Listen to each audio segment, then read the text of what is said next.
Abraham, ¿podemos empezar? Adelante, Damián. Bueno, muchas gracias. Buenos días. Mi nombre es Damián Cairati y en nombre del Secretariado Técnico de la Red PARF, quiero darle la bienvenida a todos los participantes de este webinario sobre la utilización de decisiones de otras autoridades en la región. Antes de empezar formalmente, oficialmente el webinario, queríamos compartir con ustedes algunas instrucciones sobre la dinámica con la que vamos a llevar a cabo este webinario. Como ustedes saben, el webinario está siendo traducido simultáneamente a 3 idiomas, inglés, portugués y español. Ustedes pueden elegir el idioma de su preferencia para escuchar el webinario haciendo clic en el botón de interpretación. También queremos aclarar que durante las presentaciones y durante el debate del panel, los micrófonos y los videos van a estar habilitados exclusivamente para los moderadores y los oradores del evento.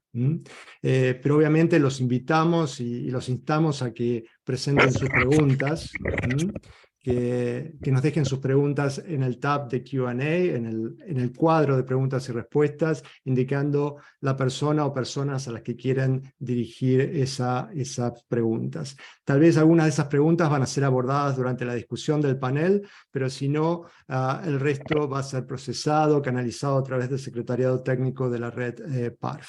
Además de las preguntas, también queremos instarlos a que nos dejen ideas, propuestas, comentarios en el cuadro del chat, ¿no es cierto?, de este webinario. Se los agradecemos. Y finalmente comentarles que el webinario está siendo grabado y que en el futuro va a estar disponible en el sitio web de la red PARF. La agenda, las biografías de los oradores del webinario y también estas instrucciones las van a encontrar disponibles en el chat, así que pueden ustedes acceder a esa información, bajarla cuando quieran durante todo el webinario. Y sin más retraso, quiero dar la palabra al doctor James Fitzgerald, nuestro director de Sistemas y Servicios de Salud de la Organización Panamericana de la Salud, quien va a dar apertura oficial a este webinario. Muchas gracias, James. Muchas gracias, Damian. Buenos días a todos. A very good morning to you all. I'm actually going to speak in English. I know we have a wide and diverse representation here in this webinar this morning. A very good morning to you all, to all the representatives from ministries of health throughout the region, from national regulatory authorities participating. We know we have a very good level of participation from our regulators. And of course, to our distinguished panelists this morning, a very good morning to you all. Really thank you for joining us for this webinar. This is another moment, I think, that we can take in time to look back over the past 20 years in really how this region has looked at really working together in deep cooperation and collaboration to strengthen regulatory systems capacity in the Americas, taking that moment and then looking forward towards the future. As you all know, PANDRH was established way back now in 1999 at the request of our member states, but really at that point in time to look at norms and standards with the view of producing guidance, technical documents, or that aim to harmonize these requirements. But again, very clear to all of us that having harmonized technical requirements without the necessary regulatory systems and functions in place was insufficient. And so as we moved and evolved through PANDRH, we've really moved into an area of work whereby we look at some of the key elements, the legislative framework, the functions, the capacities, and of course the norms and guidance that are required to ensure that we have in this region of the Americas safe, quality, and efficacious medicines, vaccines, and other medical products. We've seen through the COVID pandemic that cooperation is really critical to saving lives, whether it be the approval processes for protective equipment, the rapid deployment of diagnostics, the availability of critical medicines, and the evaluation of the efficacy of them, and most of all, the rapid authorization and emergency use licensing of vaccines was essentially critical to saving lives in this region.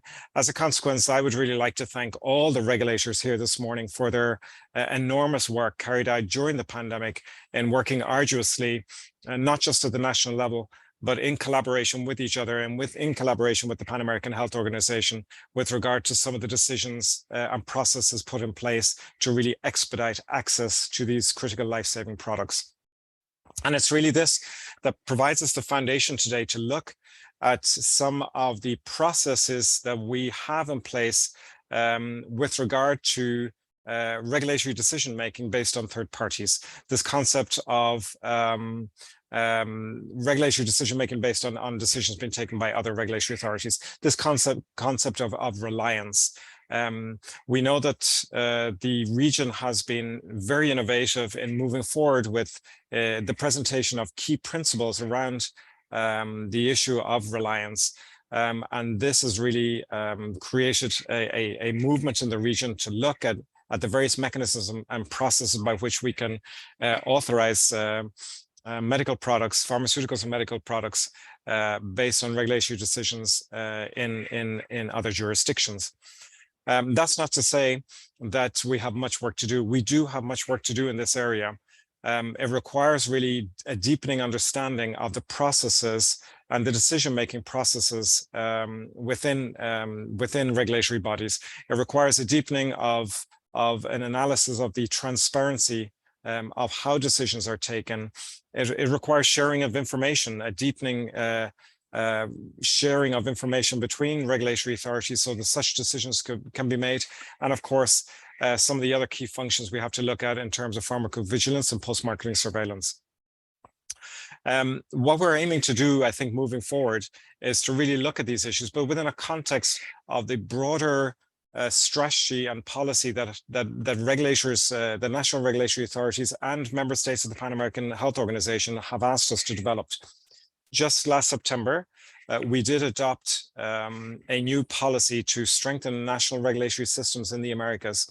And this really called on member states to strengthening state policies relating to regulation of medicines and other health technologies to really deepen that level of cooperation and collaboration between national regulatory authorities, to increase transparency, and to really then avail of tools such as the global benchmarking tool as a platform in order to move forward and share information, data, and cooperation amongst countries. But we have these overarching, I think, objectives, overarching strategic lines of action that have been adopted. Now it's time to move in and to look at some of the tools, some of the practical appliance of processes that are in place, and to see how we can optimize them, we can share them, we can make them more widely available so that we really move forward and expand in a massive way the opportunities that exist for regulators, particularly regulators of distinct capacities, in order to ensure a degree of efficiency and of course maintaining quality in the decision-making processes. I will stop there. I really just want to thank you all for participating in this session. We very much look forward to listening to you, to hearing of those experiences, and of course to our distinguished panelists. With that, I will now hand over to Maria Baca Estrada from Health Canada. So Maria Baca, over to you. Thank you. Gracias, muchas gracias. Buenos días, buenas tardes, buenas noches a todos. El objetivo de esta primera sesión es realmente el discutir el contexto y el valor que tienen los mecanismos regulatorios de Reliance para promover la eficiencia en nuestros procesos regulatorios, como lo acaban de mencionar James en su introducción, y facilitar el acceso a productos farmacéuticos biológicos en nuestros países. Como fue mencionado, los desafíos que enfrentamos durante la pandemia nos han demostrado que los mecanismos de Reliance fueron fundamentales para hacer frente a la situación de emergencia. Y estamos, yo creo, en un muy buen momento para reflexionar cómo podemos adoptar estos mecanismos más allá de la pandemia, de una forma más, como lo mencionó James, más sistemática, transparente y predecible. Entonces, las presentaciones de esta sesión se enfocarán a describir los principios generales desde el punto de vista de la OPS-OMS, también evaluar algunas lecciones aprendidas de las autoridades reguladoras nacionales de referencia en nuestra región, y finalmente la descripción de un estudio de caso que nos ayudará a evaluar la situación actual en cuanto a la colaboración interinstitucional y la adopción de la implementación de estos mecanismos de Reliance en una forma práctica. Como se mencionó en la introducción, la agenda está en el chat y también los resúmenes biográficos. Entonces, creo que en este momento pasaremos para el video que nos servirá como una parte de introducción a este tema. Entonces, creo que sí, estamos listos para el video y sí, adelante, gracias.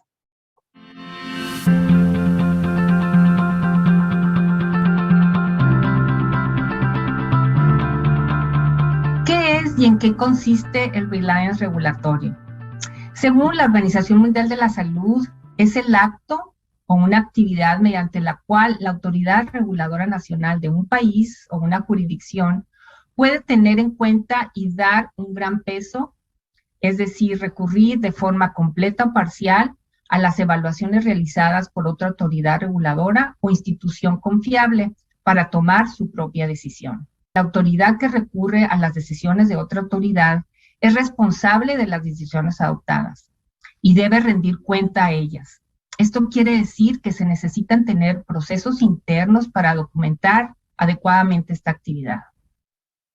Por lo tanto, la información que se necesita para estos procesos de Reliance varía dependiendo de la situación y de la autoridad en cuestión. Para que los procesos de Reliance sean efectivos, deben basarse en principios de soberanía, transparencia, uniformidad y base jurídica. La utilización de mecanismos de Reliance está adquiriendo popularidad en los últimos años, ya que se considera como una estrategia para conservar recursos al evitar la duplicación de tareas. Es muy importante mencionar que no solamente tenemos incremento del número de productos a fiscalizar, sino también que la innovación tecnológica ha hecho que estos productos sean más complejos y requieren de tener un personal con un conocimiento científico diverso y profundo. Actualmente son muy pocas las autoridades con la capacidad de hacer frente a estos retos y es por eso que el proceso regulatorio de Reliance presenta una oportunidad importante para todos, independientemente del tamaño y capacidad económica del país. Uno de los beneficios es que puede ayudar a crear autoridades reguladoras más eficientes, al centrarse en las prioridades de fiscalización como la de la industria nacional, y aprovechar las decisiones de autoridades confiables con credibilidad establecida. Por ejemplo, puede recurrir de manera completa o parcial a reportes de evaluaciones para la autorización del registro sanitario o de una inspección de buenas prácticas de manufactura, información basada en la precalificación del producto hecha por la Organización Mundial de la Salud, o puede también ser complementada con otro tipo de información relevante publicada por instituciones confiables, sobre todo en situaciones de emergencia como lo hemos vivido en los últimos años. Y algo muy importante, creo también, son las actividades de aprobación post-comercialización a través del ciclo de vida del producto, tales como la aprobación de nuevas plantas de fabricación, cambios al proceso de manufactura o cambios a las indicaciones clínicas.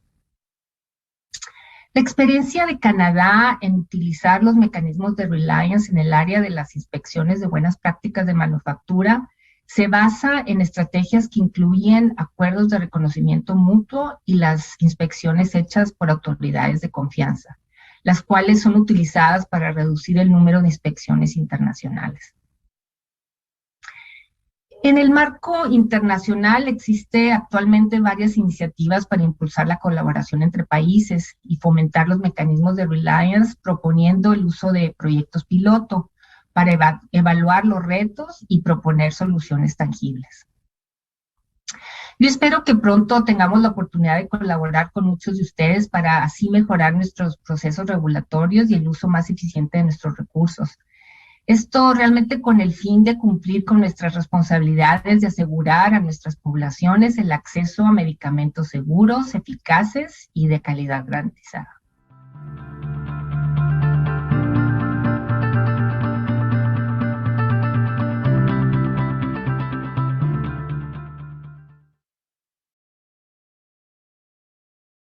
Bueno, entonces ahora después de la introducción podemos pasar a la primera presentación. Quiero invitar a Mariluz Pombo, asesora de la Organización Panamericana de la Salud, quien nos dará la primera presentación y describirá los principios que es la expectativa y los principios de acuerdo a las reglas internacionales. Mariluz, por favor, adelante.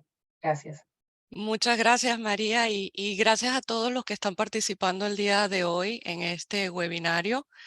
Sin mucha antesala, en esta parte de la presentación, lo que queremos es un poco reflexionar sobre ese concepto de reliance regulatorio que estaba citado en el video que acaban de ver.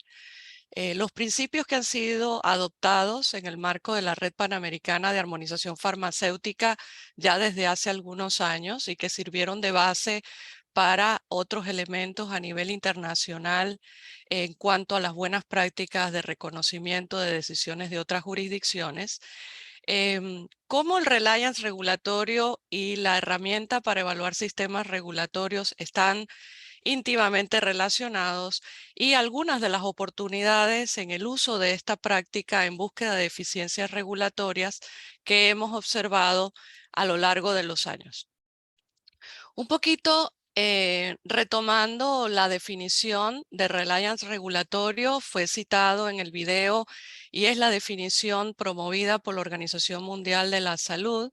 Es el acto en el cual una autoridad reguladora puede tener en cuenta y dar gran peso en sus decisiones o evaluaciones cuando recurre de una forma completa o parcial a las evaluaciones o decisiones que fueron tomadas por otras entidades consideradas referentes para ese propósito. Esto no implica que esa autoridad, al recurrir a este tipo de estrategia en cuanto a mejorar la eficiencia regulatoria, delegue sus responsabilidades en la toma de decisión. Y de allí que, como vamos a ver a continuación, hay que cumplir algunos principios o se recomiendan algunos principios a través de este instrumento que fue adoptado en el año 2018 por la Red Panamericana de Armonización Farmacéutica y que cita los principios de soberanía, transparencia, uniformidad en la toma de decisión y en la aplicación de esta práctica, lo relevante de la base jurídica cuando esto forma parte del día a día del actuar regulatorio y las competencias que hay que desarrollar para poderlo llevar a cabo por parte del personal de las instituciones. Asimismo, como esta imagen muestra, estos principios que fueron adoptados Disculpas, Mariluz. Sí. Creo que la presentación no está avanzando. Si puedes avanzar las slides, me parece que estamos frisados con la primera, el título de la presentación. Ok. Déjame ver cómo lo mejoramos. En el caso de mi computador, sí la veo avanzar.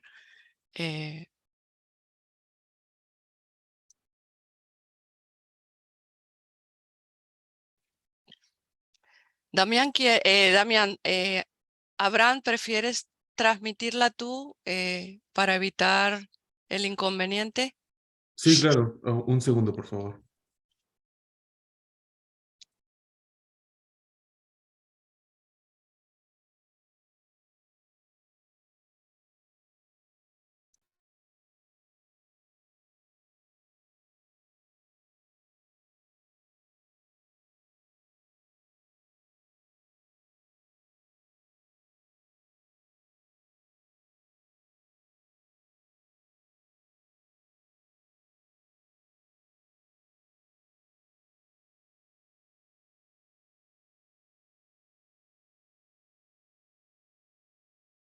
Mariluz, ¿se ve en pantalla? Se ve, en mi computador se veía originalmente. Si ustedes la pueden ver, para mí está perfecto. Excelente. ¿Puedes avanzar hasta la diapositiva número 3, por favor? Más adelante. En esta está bien. Entonces, como venía comentando, y disculpen por la inconveniencia técnica, en el año 2021, tras la adopción de estos principios de soberanía, transparencia, uniformidad, base jurídica y competencia que fueron adoptados en el seno de una de las conferencias de la Red Panamericana de Armonización Farmacéutica, la Organización Mundial de la Salud emitió las recomendaciones sobre las buenas prácticas de Reliance en el actuar de los entes reguladores. Dos de las recomendaciones que desde el 2018 los miembros de la Red Panamericana de Armonización Farmacéutica promovieron es a instar a que se haga un uso recurrente de esta práctica para aumentar la eficiencia y a vigilar y evaluar el impacto de la utilización de estas actividades o principios como parte de esa eficiencia. La siguiente. Cuando hablamos de los principios que adoptó la Red Panamericana de Armonización Farmacéutica, ustedes podrán ver de manera resumida en esta diapositiva que nos estamos refiriendo a esos 6 principios, el primero de ellos sobre universalidad, refiriéndonos a el ámbito de aplicación y refiriéndonos igualmente a que pueda ser aplicable a diferentes funciones regulatorias más allá de lo que habitualmente vemos referido en algunos de los países cuando se aplica única y exclusivamente en la función de autorización de comercialización de productos. El uso de decisiones de autoridades reguladoras de otras jurisdicciones, indistintamente del nivel de madurez y los recursos existentes en las diferentes autoridades reguladoras, hoy día ha demostrado poder fortalecer la capacidad de los sistemas y permitir hacer un mejor uso de esos recursos humanos y financieros. En cuanto a soberanía, las autoridades reguladoras conservan sin duda alguna su independencia y la rendición de cuentas cuando adoptan Reliance como parte de sus actividades, así como una mejor forma de llevar a cabo en la práctica sus funciones a cargo. En cuanto a transparencia, las autoridades deben ser, y se espera que así sea, transparentes en cuanto a las normas, procesos y enfoques que se utilizan cuando se recurre a Reliance regulatorio en el día a día. En cuanto a base jurídica, las prácticas de Reliance deben ser coherentes con los marcos jurídicos y políticas nacionales y regionales de productos médicos respaldados en mandatos definidos y en reglamentos claros. Hemos observado que en algunos casos son prácticas que se aplican, pero que no necesariamente están reflejadas en estos marcos normativos. En cuanto a uniformidad, se aplica de manera uniforme y consistente en los diferentes productos y procesos que han sido establecidos en esos procedimientos a nivel nacional. Y en cuanto a la competencia, obviamente el uso de Reliance regulatorio requiere capacitar al personal para que estas prácticas sean aplicadas de manera consistente a lo largo del tiempo. La siguiente. Bueno, cuando hablamos de su relación, el Reliance y su relación con la herramienta mundial para evaluar sistemas regulatorios, una de las cosas que quisiera resaltar del documento de la Organización Mundial de la Salud en cuanto a las buenas prácticas de Reliance y que nos deja como mensajes claves a todos, es que en primer lugar el concepto de Reliance debe ser aplicable a todo el ciclo de vida de los productos y en la mayoría, si no en todas, las funciones regulatorias. El segundo de los mensajes claves es que si bien estos enfoques se utilizan ampliamente para la autorización inicial de productos médicos, también deberían aplicarse como parte de la vigilancia y otras actividades posteriores a la autorización. y así reconsiderar la reasignación de recursos humanos requeridos para evaluar estos productos a lo largo de su vida operativa o su ciclo de vida. Como parte del tema central de este webinario, me gustaría además que podamos reflexionar acerca del uso de los recursos humanos existentes en los sistemas regulatorios y la búsqueda de eficiencias en pro de mejorar el acceso oportuno a productos de calidad seguros y eficaces. Este no es un tema nuevo para nadie en la audiencia y las autoridades reguladoras que han recurrido a evaluaciones de autoridades reguladoras para su aprobación, la aprobación inicial de productos, se esperaría que utilicen ese mismo enfoque o un enfoque similar cuando se trata de actividades que tienen que ver con la vigilancia post-comercialización, incluyendo las modificaciones posteriores a la aprobación de un producto. Como podrán observar en esta imagen, las raíces, digamos, de hoy la herramienta mundial para evaluar sistemas regulatorios nos señalan que deben existir los mandatos, los procedimientos y modalidades que emplean las autoridades cuando se aplica el reconocimiento de decisiones de otras jurisdicciones. Deben determinarse las condiciones de aplicación y el alcance que esta actividad tiene en su haber regulatorio, y en la copa de este árbol he resaltado lo que nosotros queremos hacer como parte del llamado de atención de que la herramienta mundial de evaluación de sistemas regulatorios a su vez establece que puede existir y concebirse un sistema regulatorio el cual utiliza el reconocimiento de decisiones regulatorias en una variedad de funciones regulatorias que van desde la fiscalización de ensayos clínicos, la autorización de comercialización, el sistema regulatorio como un todo, las inspecciones regulatorias e incluso los procesos de liberación de lote que son llevados a cabo cuando se trata de productos biológicos específicos. La siguiente.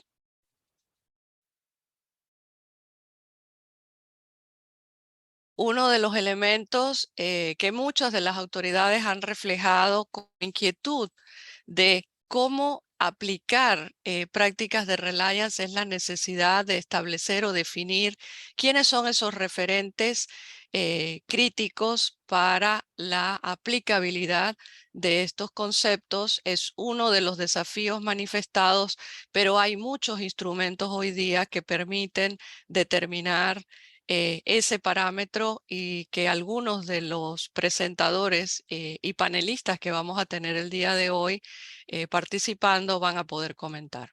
La siguiente. Antes de culminar esta presentación y retomando un poco ese documento orientativo de la OMS, quisiera mostrar en este abanico las oportunidades para la utilización de Reliance regulatorio en el actuar diario de un regulador. El uso de esta práctica tiene muchas formas y puede aplicarse en grados variables que van desde el contar con procedimientos estándares comunes en todas las instituciones hasta lograr el reconocimiento mutuo de decisiones. Sin embargo, no son necesariamente estos extremos los que en el día a día vemos y que operan.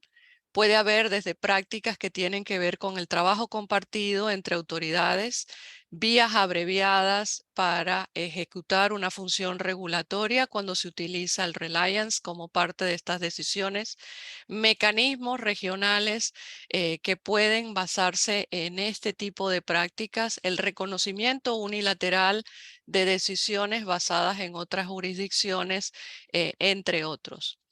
Cada autoridad reguladora debe definir su propia estrategia, cuál es el enfoque apropiado que va a utilizar, basado sin duda en los riesgos que esto implica y en un balance riesgo-beneficio que incluya los factores como el tipo y el origen de productos a ser evaluados, el nivel de recursos y de conocimientos y experiencias disponibles en las propias autoridades, las necesidades de salud pública y las prioridades del país y las oportunidades para utilizar las decisiones de otras jurisdicciones como hoy conocemos en el concepto de Reliance. La siguiente.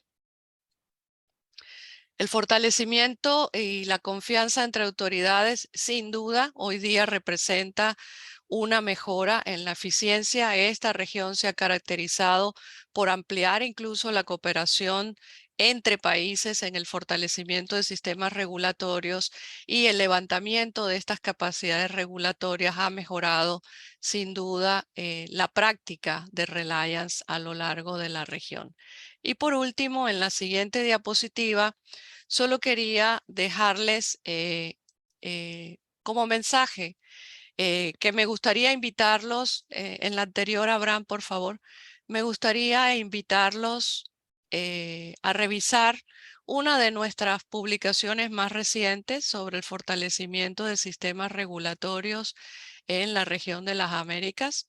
Se trata del documento que fue elaborado basado en lecciones aprendidas de las autoridades de referencia regional en las Américas y que de alguna manera muchos de sus capítulos tienen que ver con las prácticas de Reliance a lo largo del ciclo de vida de un producto y en las distintas funciones regulatorias y en particular ante la respuesta a la pandemia de COVID-19. Representantes de algunas de estas autoridades nos acompañan en este foro de discusión para compartir sus prácticas y sin más me gustaría pasar la palabra a Patricia desde Anvisa, quien va a compartir la experiencia desde Brasil en este sentido. Muchas gracias y disculpas por las inconveniencias en la presentación.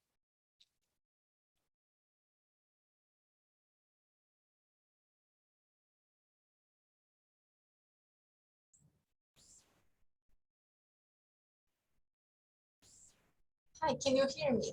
I'm trying to share my video, but saying that I'm not allowed to share my video. So, Te escuchamos perfecto, yeah. Patricia. Perfecto.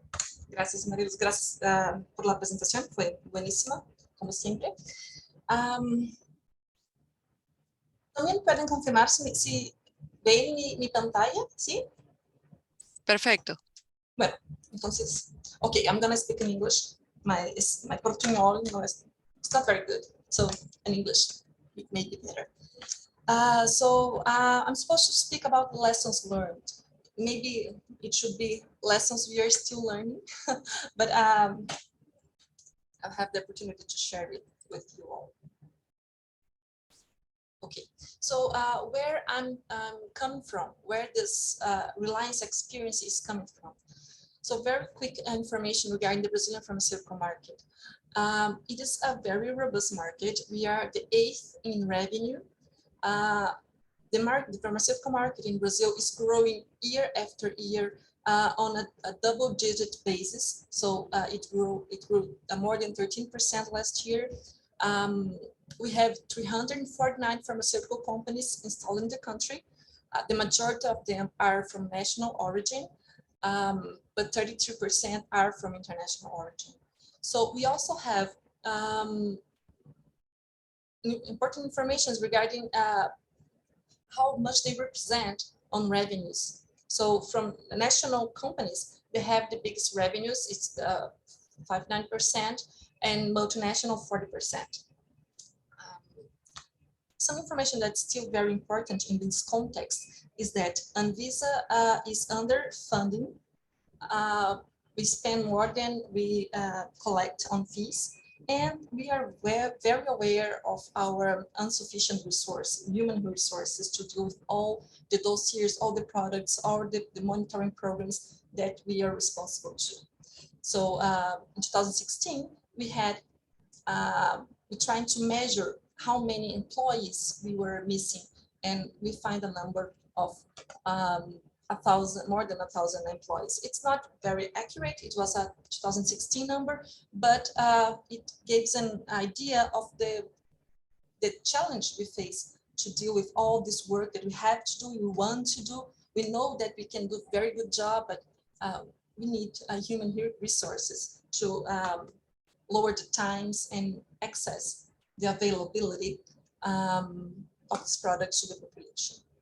So this is where we are coming from. So over the years, Anvisa decided to engage international initiatives as a strategy for regulatory strengthening. So we engaged in these initiatives, and the results was that we could increase the quality of medicines consumed in the country. We also increased the competitiveness of national medicines, and we also increased Anvisa efficiency. It's all of this very, very concrete and very measurable. So just to share some of this engagement that we have, how we engage in some initiatives. We engaged with WHO, with PAHO. We were recognized as a national regulatory authority of regional reference level 4. We also worked at ICMRA as acting as a co-founder. We also looked to have to be recognized by European Union as equivalent and control of APIs developed in the country. It had a direct impact on exportation, APIs exportations to EU. We also looked to be a member of ICH, and we accomplished it in 2016. We also could finalize our membership process with PICS in 2020. We start participating in Orbis projects, the project that we have a simultaneous submission and review of oncology products among international partners.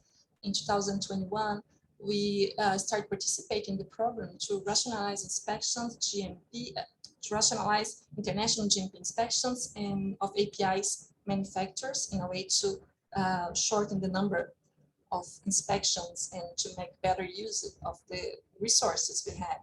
And we are planning to be assessed by WHO under the GBT initiative.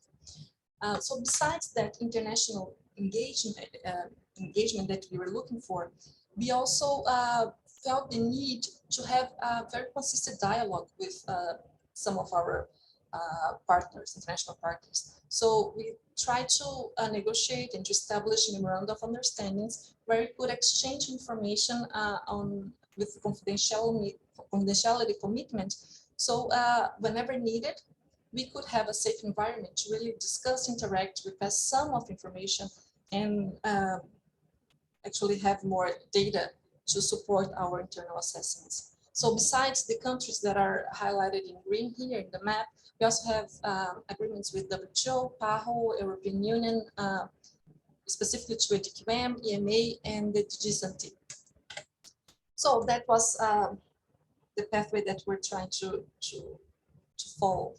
So at this point, we were in a position that we had a great understanding of all the international discussions, the rules that were guiding the role, the pharmaceutical role.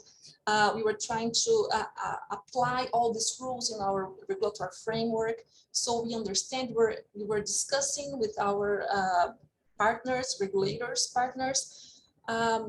At some point, we realized that we already reached regulatory equivalence. Our regulatory framework was very much similar to the majority of the agencies that we engaged with. It's important to say that it's exactly not the same one. However, there is a great deal of convergence, and the results that the rules that every regulator adopts can result in very similar approvals or assessment, even if recognizing that we still have differences, and we are very aware of these differences. But we think we reached a very good level of equivalence. And with all these interactions, with these movements of promoting convergence and participating and understanding, we find that we have built enough trust to move on and go to next steps and assessing very specific and concrete actions based on Reliance. So that's the reason of the title of the slide. Reliance is a natural pathway, at least in theory. And I'm going to share with you our journey. So in the beginning, we we had the opportunity to make a change in the law. It was not exactly necessary to move forward on Reliance discussions, but we felt at where we were a few years ago, it would help to pave the way to this discussion. So at some point, different units in Anvisa were discussing the topic and proposed very specific propositions, rules, guidelines to orientate the Reliance approach that Anvisa would adopt. So we have it on clinical trials.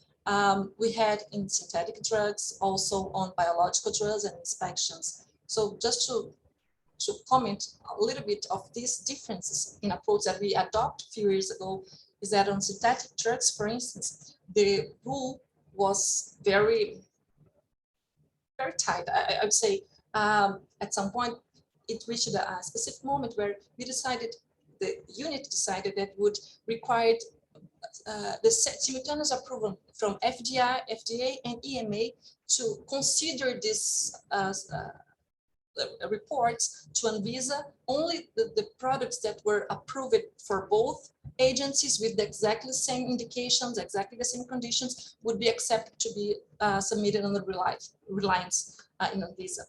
So it was a very specific difficulty that didn't produce a very significant results at that time. On the other hand, when we have biological drugs, it was a more flexible approach where we could, the companies that had products that were approved by one or another could choose and submit public reports besides all the complete dossiers that are required in Brazil, that are already required in Brazil to have a drug submitted. It could present to the agency and to support a decision. So this pathway were a little bit more, had a little bit more success and produced a little bit more, it was actually produced significant results on the approach. On inspections, the strategy adopted was something very much related to a risk-based matrix that has some reliance elements that could help deciding where there would be an inside inspection or would be a desktop assessment. So it also had a very, very good results under this initiative. But as you can see, at that time, a few years ago, every unit were dealing with the situation in very different and separate ways. So besides this situation, we also had to deal with internal staff resistance. So some of the discussions were adopting Reliance approach would mean loss of sovereignty, would mean agency weakening at long term. If the agency would opt to really discuss, to assess only reports that were produced by regulators and not the complete data that we required to be submitted to Anvisa, wouldn't that mean lack of knowledge or lack of experience from our experts here in Anvisa? So there are some of the discussions that took that are still going on, but we are already in a position that we gain a lot of maturity and clarity and understanding, so we could continue we could give some steps ahead. And also some heads of offices were still missing some internal guidance on the topic, something that could be transversal, and the agency could use it as its own policy to guide specific actions for every unit to make its own decisions on how a Reliance approach would mean for this unit. I mean, for medicines, for medical devices, for food. So that's something that the units were missing and something that the agency was considering how to address it. So besides that, another difficulty that we faced was national manufacturer resistance. As you could see on the first slide, we have a significant and important national pharmaceutical industries here. So at some point when we started discussing internally and discussing with the regulated sector, an approach that would be beneficial, that would help us deliver all the assessments to help to favor the placement of medicines to the population. So they started discussing with that. Okay, I understand your point, but are you not favoring medicines from international industry? Are you not putting more difficult for us, and their pathway would be easier? So this kind of discussions also took a little bit internally, and some of their approach was your action will, at the end of the day, will disencourage manufacturing for national market. So that's not something that the government should do. So some of the discussions where we had to deal with, and we're still dealing. But again, just like internal resistance, I think, and now we are already in a position where we can really show concrete results and advancements that will, at the end of the day, benefits all of them, all the industries that operate in Brazil, and also specifically population and the availability of medicines in the market. So besides that, we also have a situation that even with the biologic drug approach for Reliance, even with that was very flexible and successful approach, even that one, we have a low adhesion of multinationals. And we were trying to really understand why for biologicals we're not that many. We still have many biological products waiting to be assessed and that could benefit from Reliance approach that already is in place, but they just didn't submit the report from the regulator. So we're trying to understand. And what we found out that even it was a flexible and more feasible proposition, it was still requiring a significant administrative burden for companies. Some of the companies shared with us the difficulty in obtaining full reports from reference regulators. And I'm not saying that the company do not have access. I'm just saying that the representative of the company in Brazil is facing difficulties to have access from the report from the company, the headquarters of the company, the multinational company. So that's something that still needs to be addressed. And at the end, that's a very important thing, is it was not clear the benefits related to time approval. We understand that Reliance would necessarily mean a faster assessment. It would represent lower burden to our human resources. The information is already assessed. The package was already assessed, so we could take less time in assessing the reports that we receive. But that even if it's shortened this time assessment, the time the dossiers have to wait in line the chronological order until that's the time the dossiers be assessed is still representative.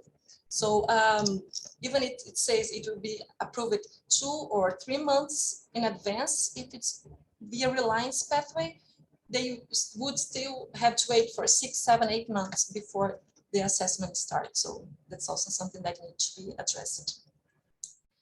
So that was the situation we were facing and what we decided to do recently. Last year, we had a public consultation on a very specific umbrella guideline, we call it resolution here, that established the policy, how Anvisa will deal with what would be the criteria for admitting analysis carried out by equivalent foreign regulatory authorities. So that was discussed with the sector. That was we received comments and we finally adopted the resolution.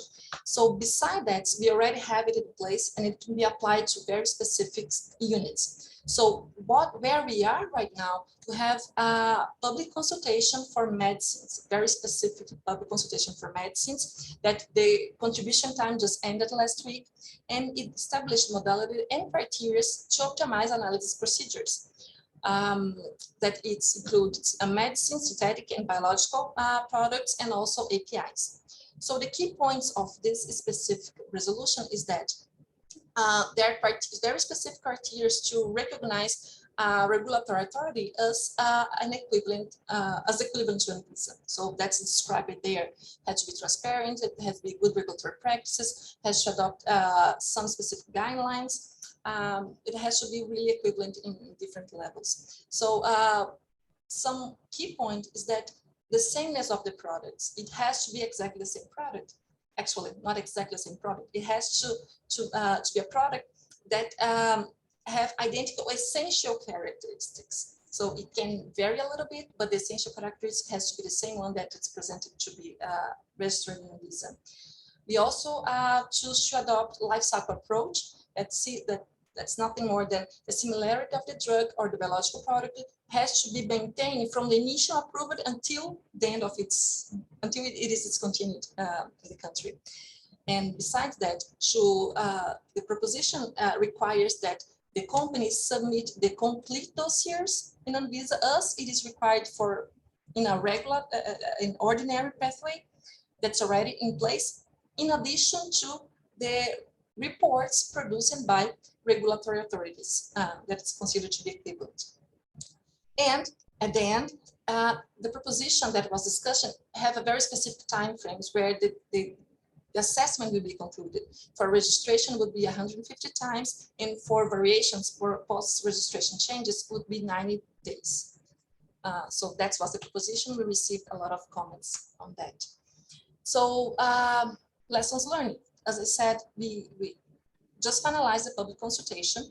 We received a lot of comments. We have multiple discussions with associations and companies to trying to improve the proposition, to find a better way to redact it, to understand the concern, because at the end of the day, we really want the companies to choose to use the Reliance pathway, or it would be a lot of effort that would not produce the results that is expected. So where we are right now, there is still a huge need to discuss on, to have a concrete discussion on sameness and life cycle approach. And we would love it if you have a global discussion on the topic. So, Patricia, yes. Perdón, perdona que te interrumpa, pero tenemos otros dos presentadores y parece que estamos bastante tarde en el tiempo. Entonces, could you conclude your presentation? I'm sorry to interrupt. Okay, so sorry. It took more time than I expected. So sorry. So just to finalize it, there is a need to find balance between different strategies that regulators choose to adopt. Reliance is a very important one, but also some other strategies may be important to expedite all kinds of revision losses assessment in the countries. There's a need to have very close interaction between regulators and industry. That's a key role, that's a key element to the rule to be built to really allow and promote Reliance practices. And also transparency is key. We are consulting a lot of information from very specific regulators, but also to have regional shared information.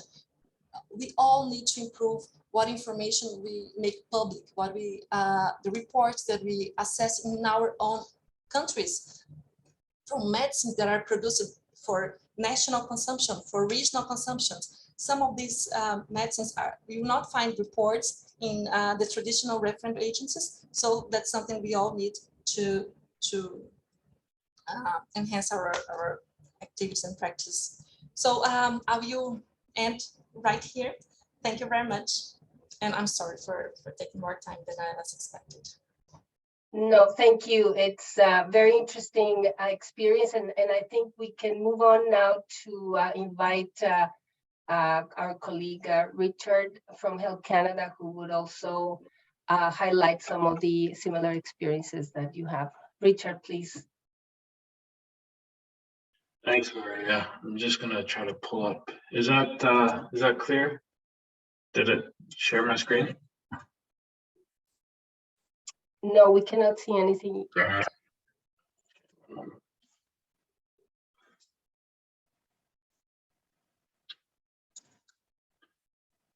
Is that coming up maybe? Yes, Did it come up? yes, just, I think you need to put it in a presentation mode. Pardon me for my ineptitude when it comes to, is that presentation mode? I'm sorry, I can't read it. Okay, maybe that. No, we cannot see it. Maybe for, still no. I think you had it on presentation mode. Did I have it? There you go. Is that good? Yes, There you Okay, go. super. Thank you very much, Ed, for this opportunity to discuss Health Canada's perspective and what our experience is with this Reliance concepts and practices. I hope, today to, articulate a little bit, about why we view the Reliance approach as an important, or arguably a necessary evolution in our regulatory approach.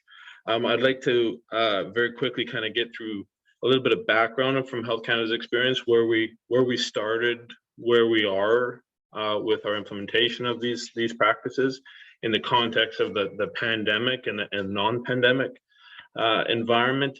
And then maybe briefly just touch on some of our lessons learned in the most recent pandemic situation. And for time, I will try to get through. I'll maybe summarize some slides. Like many jurisdictions all over the world, we at Health Canada, we apply the life cycle management approach to the regulation and control of the medicines and drugs that we market on our market to Canadians. This starts with the preclinical and clinical evaluation, continues all the way through the development processes and to licensure, as well as for the life cycle of the product after it's been marketed.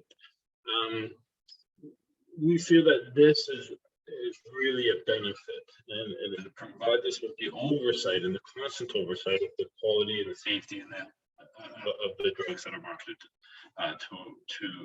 to Canadians. And this also provides us with the ability and the adaptability to respond to different market pressures, regardless of the issue, in order to ensure that we have a constant and a timely access to these drugs for the Canadian market. Now, those are the benefits, but the problem is there's also some drawbacks to this approach. And I think it's been highlighted nicely in some of the previous presentations already.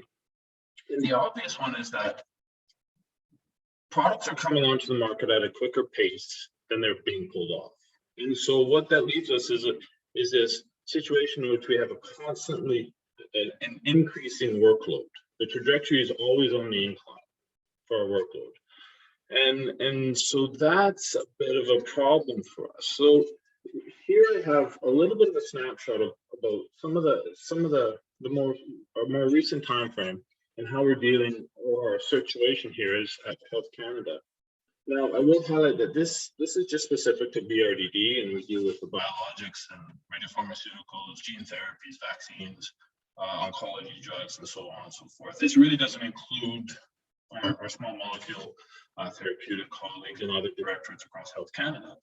But I would imagine that the situation and the trends are very, very similar across directorates, and I would actually also extend that to it's probably a very similar situation across the globe for most regulatory agencies, is that we have this steady incline in the number of submissions that we're having to deal with on a yearly basis.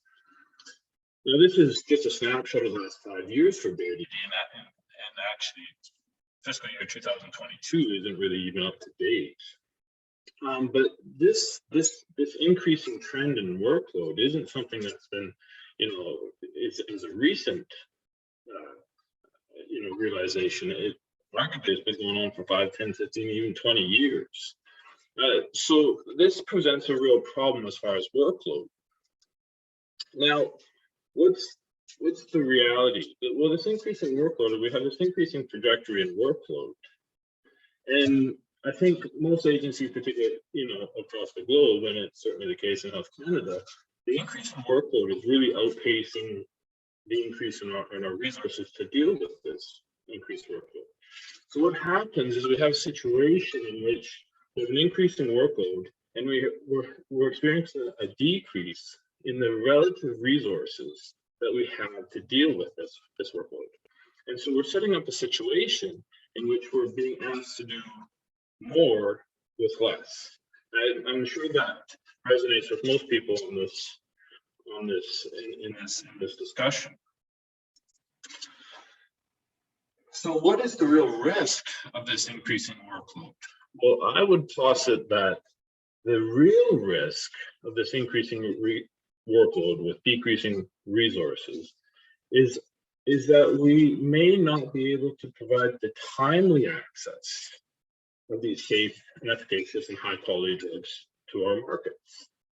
So we really need to find efficiencies to deal with this.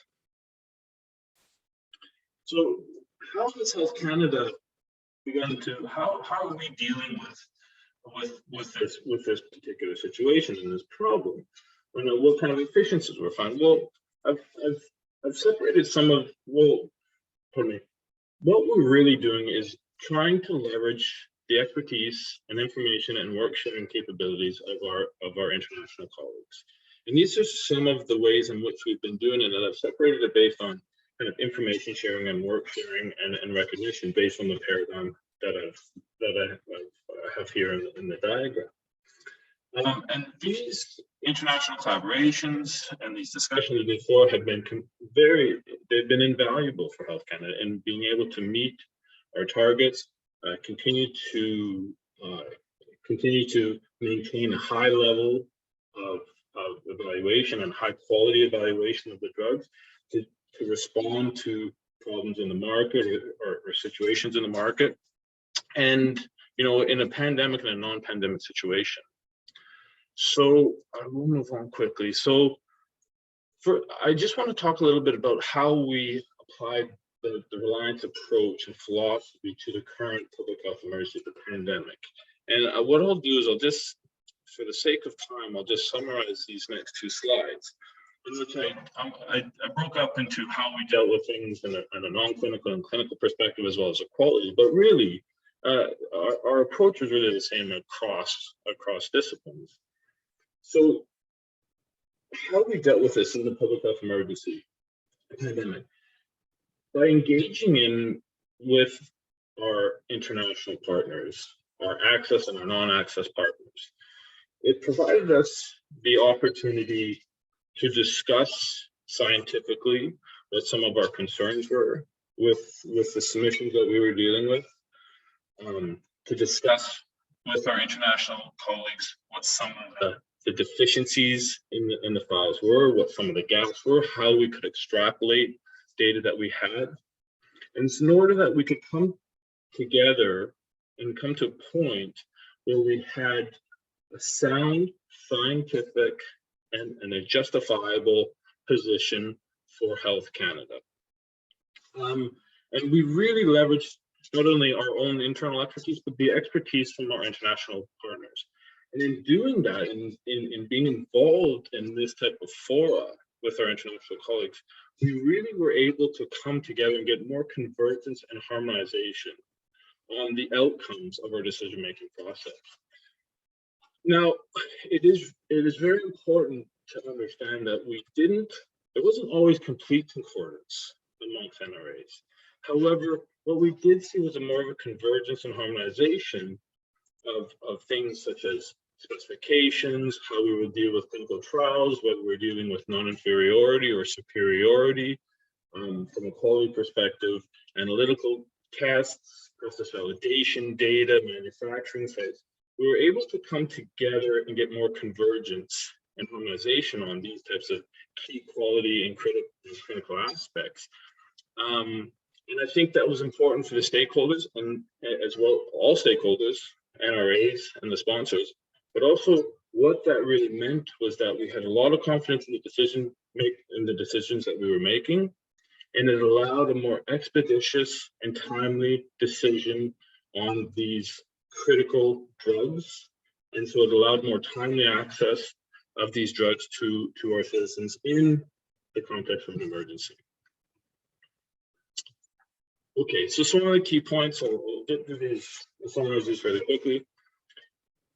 One of the things that we noticed at Health Canada was that was a positive, was that there was, from the start of the pandemic through to the end of the pandemic, there was a real evolution in our sponsors' ability and willingness to allow NRAs to share information, and this was invaluable. So this also promoted the improved harmonization and convergence of key quality and clinical aspects.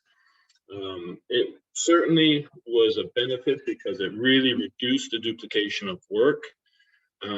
Sharing of questions and answers with other trusted NRAs was hugely valuable for us. And sometimes in the situation for Health Canada, we received the submission of a particular file after different jurisdictions. So the sharing approach and the sharing of information really allowed us to get an advanced look at some of these files, even though we hadn't yet necessarily received the file, and start processing and thinking about and being involved in the discussions about what the potential issues were. So this allowed us to have a more expeditious review process and get to an important critical decision quicker than if we were to do this in isolation. What could have been done better? Well, information sharing. On the same note, information sharing can be improved, and this is something that can always be improved, I think.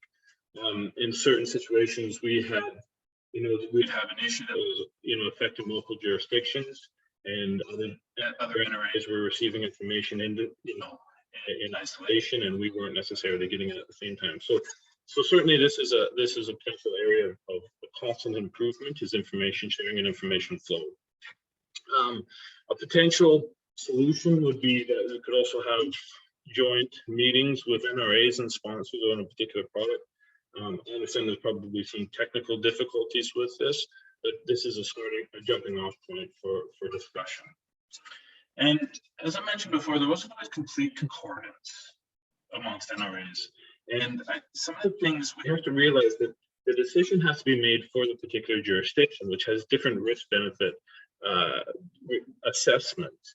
And so some of the things that can impact the differences in NRA decisions are inherent things like political pressures, the robustness of the healthcare system, and the current status of the pandemic. So I feel that this is in the context of the pandemic, but I feel that we can get more convergence if we have a little bit more time. There's less urgency. So in non-pandemic type of situations, the realization may be a little bit more convergence and harmonization among NRAs. So switching quickly to non-pandemic situation, how is Health Canada? What have we been doing, to advance the Reliance approach within Health Canada?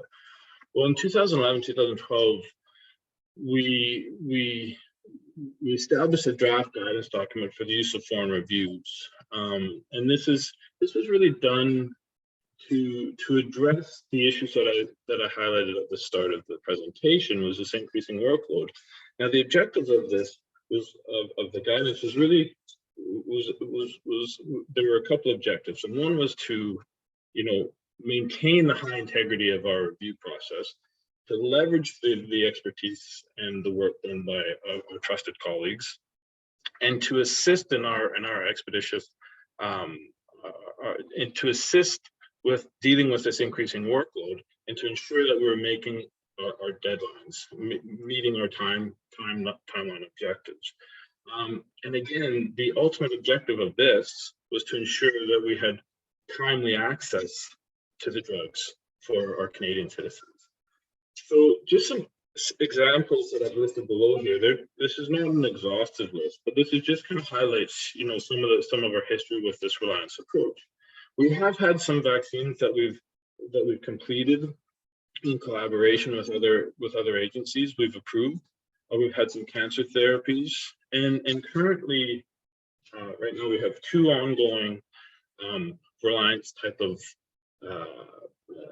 submission reviews for vaccines. We have one that we're doing in partnership with our access partner, the TGA, and also we're involved currently in a pilot project that Thierry will elaborate on just after this presentation, in which Sanofi serves the driving force behind a Reliance pilot project. So Health Canada was tasked with doing the initial review. We have recently approved the manufacturing change, and now the reports will be shared shortly with other buying NRAs, and I think Thierry will expand upon that shortly. So just quickly, the concepts of Reliance, we applied them during the recent public health emergency, the pandemic here at Health Canada. It allowed for some more convergence and harmonization amongst stakeholders, which ultimately led to quicker access to the medicine. So this was the major goal and major achievement. It's certainly the Reliance approach, information sharing, really reduced the duplication of work, and this is a benefit to everybody. And it's important for us at Health Canada to really tackle the increasing workload trajectory with a more thorough investment in the Reliance philosophy and Reliance approaches. And I would like to conclude with the comment that with more experience in these types of endeavors, we will highlight the strengths, but most importantly, we'll highlight the weaknesses. And we will continue to learn from those experiences and continue to improve the process. So that is just like a big thank you to all my Health Canada colleagues, and I will end that there. Thank you.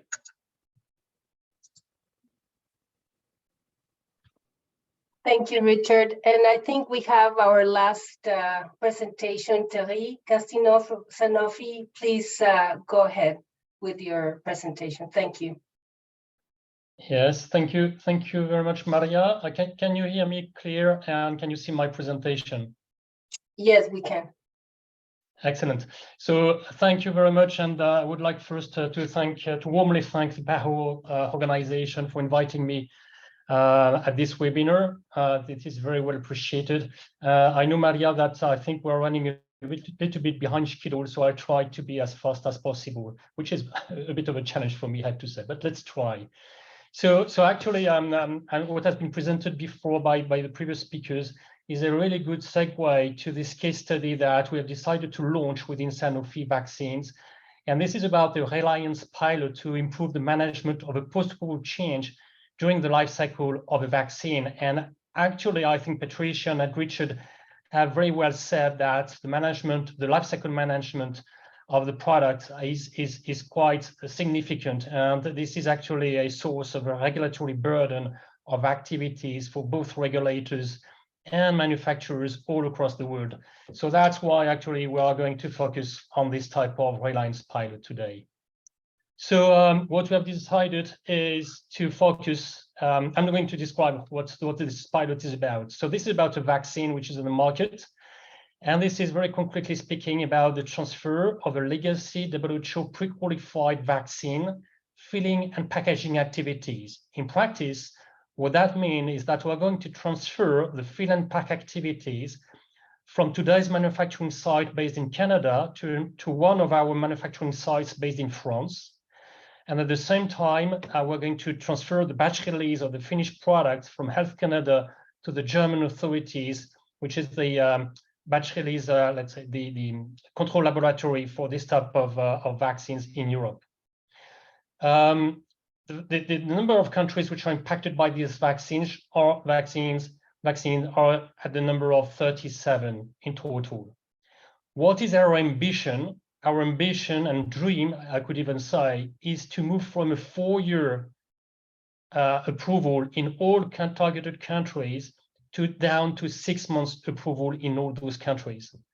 And 4 years is actually what we observe by experience. I'm not saying that all those countries are taking 4 years to usually grant approvals, but some of them do indeed. So it's a pretty wide range in between, let's say, 6 months and 4 years. So our ambition is to have every country down to 6 months.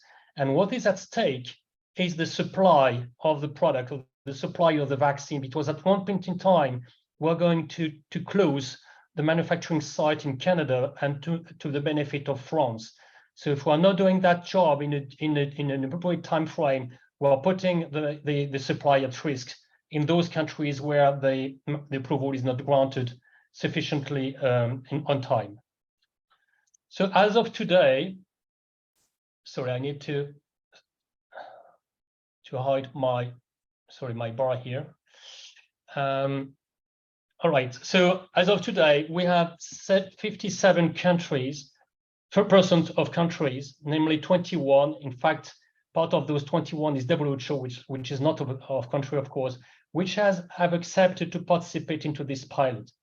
So you can see here that there is a pretty well, let's say, landscape of countries all across the world, which makes, I think, this also pilot pretty unique. And I think this is the first ever pilot of this kind that is being tested. So across more or less all continents in the world, and a lot of countries, by the way, in Latin America. So we're very pleased actually to see that quite a number of countries have already accepted. However, a number of them, you see at the bottom of this chart, that close to 20% have not responded yet, and 24% have declined to participate into the pilot. And we will see the reasons for that later into the slides, into the presentation. If I'm now focusing to Latin America, because this webinar is focused on Latin America and the NRAs which are involved or which are impacted by this type of change. So you see on the left-hand side, those 8 countries we have accepted already, which are the same that I've depicted in the previous map. And you see here in the middle, the 6 countries, these 6 NRAs for which we are pending a decision to participate or to decline their participation into this pilot. So Argentina, Brazil, Costa Rica, Honduras, Mexico, and Venezuela. And 3 declined, and you see here the 3 who have declined for multiple reasons.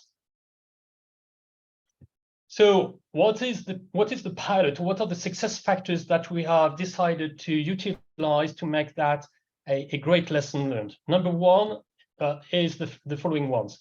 One standard dossier. What that means is that all countries who have accepted to participate into the pilot will receive the exact same dossier as the dossier which has been submitted and approved by Health Canada. And that dossier will be according to the EU CTD dossier. And I have to say and to acknowledge and thank to Health Canada to have accepted also to accommodate their local requirements with the EU requirements as far as facilities are concerned. And also we are adhering to the WHO requirements. Number 2 is one single timeline, a unique timeline for all countries after the approval is granted by Health Canada, which is going to be the responsible NRA. So you see at the bottom of this chart how this timeline looks like. So basically it's 90 calendar days that we're going to leave the NRAs for the review of the dossier, 30 calendar days for us to respond to any questions, if any, another 30 calendar days for the NRAs to review our responses, and last but not least, 30 calendar days to grant the approval. Number 3 is one set of requirements for all countries. As I said, we're going to submit the same dossier, which means also that we're going to submit the same data. And that means that some local requirements will not be met. We have discussed ahead of time with Health Canada, with the general authorities and WHO in particular, on what we intend to submit to provide into the dossier, and agreed upon that some local requirements do not make sense because they are not scientifically based. Number 4 is one single set of Q&A document. So we're going, and I'm going to discuss that later on, but we're going to issue one single set of Q&A document that will be sent to all NRAs similarly at the same time, so creating transparency. As it has been said by the previous speaker, it is a critical success factor. To continue with this, we will submit the dossier also into one single language. I know that it's something that may be challenged by some countries, but this is our intention. So the same language will be English for all NRAs, except administrative local documents. We will also share one single assessment report. So Health Canada has actually agreed to share openly their assessment report, and also the Q&As that also we have dealt with Health Canada, and that document will be transparently shared with all NRAs who are part of this pilot. We also agreed that there will be no GMP inspection because the manufacturing site in France is already routinely inspected by the French ANSM, and we have the appropriate GMP certificate to support this type of submission. And also there will be no testing, meaning that for this type of change, we consider that there is no testing required in addition to the dossier assessment. So if we deep dive into the timelines a little bit, so I'm going to go quickly through this one because, as Richard just said today, and by the way, it was yesterday, Health Canada has granted their approval, which is really amazing because Health Canada has provided the approval for roughly 4 weeks in advance compared to the due date, which was December the 12th. So thank you very much for this. Now, the step 2 here is basically the same timeline. Well, this is the same timelines that I have provided you in the previous chart with the 6 months period of time. I just would like to also to say, why did we choose 6 months? It is because this is consistent with the WHO guideline on post-approval changes for vaccines, well, in the case of a prior approval supplement. So you see here that our target is to submit the dossier to all targeted countries on mid of January. So in between now and mid of January, we still need to receive the assessment report from Health Canada and also the CPP. And also we are in the process of setting up a very easy digital tool to enable to share the appropriate information with all NRAs. Now, like I said, a number of countries have not accepted to participate into the pilot. And I have two charts here to explain to you why and what were the main reasons. One reason was that if in some countries, only one site is authorized into the license to release the vaccine. Here in our case study, we are not going to claim for a replacement of the French site by of the Canadian site by the French site, but we are going to submit the French site as an alternative additional manufacturing site to leave us the time to transfer from one site to the other site, depending on countries. Second is new registration required. Actually, in some countries, having multiple manufacturing sites leads to have multiple and different new registrations. So this is something which is not under the scope of this pilot, is actually to deal with new registrations. Grace period. You know, the grace period is the time which is in between the approval by the NRA and the implementation of the change in production and more importantly, on the market. In some countries, there are some fixed grace period as per the local laws or regulations. And in some countries, it's 6 months, in other countries, it's 12 months. Whereas in our case study, what we require is an 18 months period of time to enable to move from one side to the other side. So this timing of this grace periods of 6 to 12 months is not compatible with our manufacturing activities. One manufacturing site, in some instances, only one site is authorized into the license to manufacture the vaccine. Another issue is about the GMP documentation and inspections. So in some countries, certain documentation is required to add the filling at the French site, as there is no reliance per se on the French authorities' inspection certificates. But here again, our intention is not to make an exception and to treat all NRAs similarly. Last but not least is about difficulties to connect with NRAs. To be honest with you, it has required for us a lot of efforts and discussions to convince or to discuss with NRAs all across the world, as I indicated before. And in some countries, well, by chance, if I could say, we were just in the middle of the COVID pandemic when we launched this pilot. So that maybe was not the right time for launching this. And NRAs was maybe not very receptive to this type of pilot. Misalignment of Reliance principles. I think it has been said before by the different speakers. A limiting factor is actually local legislations or local regulations, which actually do not contain Reliance principles. And so in some countries, they don't have a lot of flexibility, I mean, to participate into a pilot of this kind. Additional documentation. So not only in terms of data, but also in terms of documentation. Some few NRAs requested additional module 3 documentation, but here again, what we don't want to make an exception in the course of this pilot, so that everyone should receive exactly the same thing. And last but not least, is government change. And this is back to some maybe political issues, because actually when we started to engage discussions with the NRAs, that was quite some time ago, some months ago, if I could say. And in some countries, the people we had discussions with were not comfortable also to take any kind of commitment, because they knew that there was upcoming government changes. So this was also a limiting factor considering the timing of our discussions. So as a conclusion, I've been pretty fast, but so as a conclusion, what I'd like to say is that, as I just said before, it has been already, as a first experience, without waiting for the end of this pilot, quite a challenge to engage NRAs for multiple reasons, as I said. And it did require already, I can tell you, and believe me, internal company huge endeavors. So actually to have multiple meetings internally at corporate level with our affiliates all around the world, and our affiliates with the local regulators, and so on. So first of all, I mean, with those two first bullet points, this is already a very interesting lessons learned, because this pilot also for us is a test, a real life test also, to see how this kind of Reliance mechanism could be scaled up in the future. Because the intention is not to do one-shot experience, but it's really actually to see how this could be multiplied with the so many possible changes that we are dealing on a yearly basis all across the world, which is really something which is not sustainable anymore, believe me.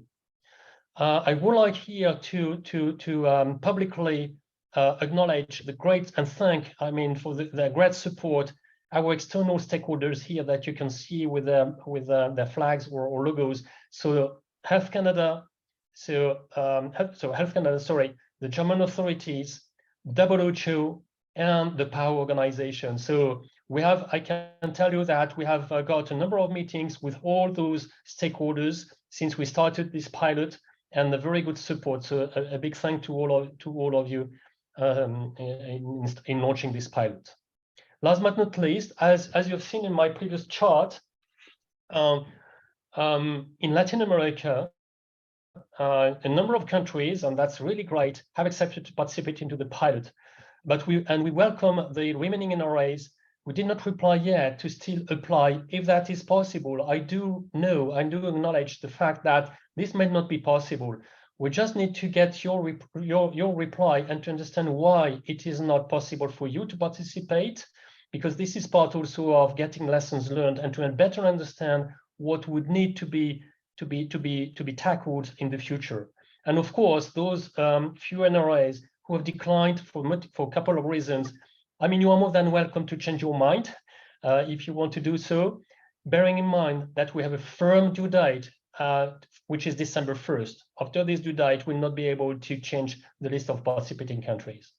With that being said, thank you very much for your attention. We'd like to acknowledge also all my colleagues here who are doing a fantastic job into this pilot. And like I said, all our local affiliates all around the world. I can tell you that's a big number of people. Thank you very much for your attention, and back to you, Maria. Thank you. Thank you to all our presenters in this session. We are now ready to move into the second session of the meeting, and I'd like to introduce Dr. Murray Lupking, who will be chairing the next session. The floor is yours, Dr. Lupking. Thank you. Thank you, Maria Baca, and all of the people who were in the first session. For all 435 of you that have joined us today, we say a very warm buenos dias, bom dia, good morning to all of you. And as you know, we're running about a little over 20 minutes behind schedule. Let me say at the beginning, I know many of you have plans for the rest of the day that are based on the published completion time for this particular session we will complete this session at the scheduled time so that people can get on with the rest of their daily calendars. In this session, as you've heard from a lot of the speakers beforehand, there have been many, many successes with Reliance-based pathways, but there also have been challenges to those pathways and some opportunities that we've all exploited during the COVID pandemic. And so in this panel, we have 5 people who are going to talk about some of the challenges and some of the opportunities from different perspectives. We've heard this morning primarily from regulatory authorities, but I think we all know that it's not just the regulatory authorities, it's the industry, it is other stakeholders in the regulatory ecosystem who have very important roles to play. So let me just quickly remind you of the 5 people that we have on our panel today. We have Cristina Motapina, who is the chair of the Regulatory and Biologics Working Group from FIPHARMA. We have Ruben Abete, who is the General Secretary of ALIFAR. We have Danielle Craig, who is from the Regulatory Section of CEPI. And we have Heriberto Ercoza, who is from the Public Health Institute of Chile. And we have a dear friend who we have to give special words of gratitude to because he's calling in from the ICH meeting in Seoul, Korea, and it is some ungodly hour in the morning there. And this is Samvel Azatiam, who is the lead for the Regulatory Convergence and Network Group at WHO Geneva. So let me first again thank all of you for joining us and being here today. And I'd like to say to all of the people who are participating today, please do go ahead and put your questions in the chat. Clearly, we do not have time to get to those today. We're going to have to cut the panel session short, but those questions are very, very important. And we want to hear what your questions are. We want to hear what your suggestions are. And answers to those questions and incorporating your suggestions will occur in some of the post-webinar documents that PAHO is planning to put together. So please don't be shy about sending your questions in or putting suggestions in the chat as you hear our panelists talk about some of the specific questions that we want to pose to them. As I said, unfortunately, we will not get to all of the questions we had planned, but we will try to do the best that we can. And so with that as an introduction, let us get started on the first one. And I want to do more of a general question to start with, because I want everybody on the panel to have a chance to express some of their opinions. You know, as we've heard, panelists, in the presentations this morning, and as all of you know from your own personal experience, that regulation by Reliance pathways is now a 21st century best regulatory practice. It has been incorporated into a WHO guideline on good Reliance practices, but actually implementing it is often problematic from many different perspectives. So if you could we start our discussion today by each of you briefly talking about 1 or 2 main critical obstacles that you see happening or that you've experienced in trying to implement a regulatory pathway using Reliance mechanisms, and equally importantly, some ideas you might have on ways to address those challenges going forward. And I think I will just start with the order in which all of you were put in the agenda. And so I think, Cristina, that puts you on first, please. Thank you. Thank you very much, Dr. Lumpkin. The Latin American Federation of Pharmaceutical Industries, FIPHARMA, is very supportive of the use of Reliance because we believe this is a practical way of regulating medical products in a world of growing public health needs, limited resources, and demands for more and faster and better treatments. So if we reflect on the expansion of Reliance, we truly agree that Reliance is being implemented in many parts of the world, and in Latin America, that is a reality, right? So reflecting on that experience, maybe I will offer two of the obstacles that the pharmaceutical industry faces. The first one is the alignment with international standards, particularly with ICH and WHO. As it was also mentioned by Terry Gastineau, the adoption of CTD could be a way that will support and enable Reliance. The second one I would offer is the availability of assessment reports. So we believe that all reference agencies, as well as the Reliant agencies, should publish assessment reports, and that the public assessment report is the ideal tool to promote Reliance. Because the availability of unredacted assessment reports is a challenge, as also Patricia mentioned this, and if there is an opportunity for regulators and PANDRH to work on what would be those requirements that public assessment reports should have, to then agree on what are the elements, and then these elements could be publicly available, that will support the Reliance procedures in the future. So those are my two comments. Thanks very much. We'll come back to some of those, because I think you're talking about one of the critical issues here is reports that are helpful. And I think the issue of public assessment reports versus unredacted assessment reports is a critical one, because we've heard and seen in many situations where the public assessment reports don't now have all the information that's needed in order to actually rely upon them at the national level. So let's come back to that if we have time. Ruben, you're up next. From Alifar's perspective, what are your thoughts on this question, please?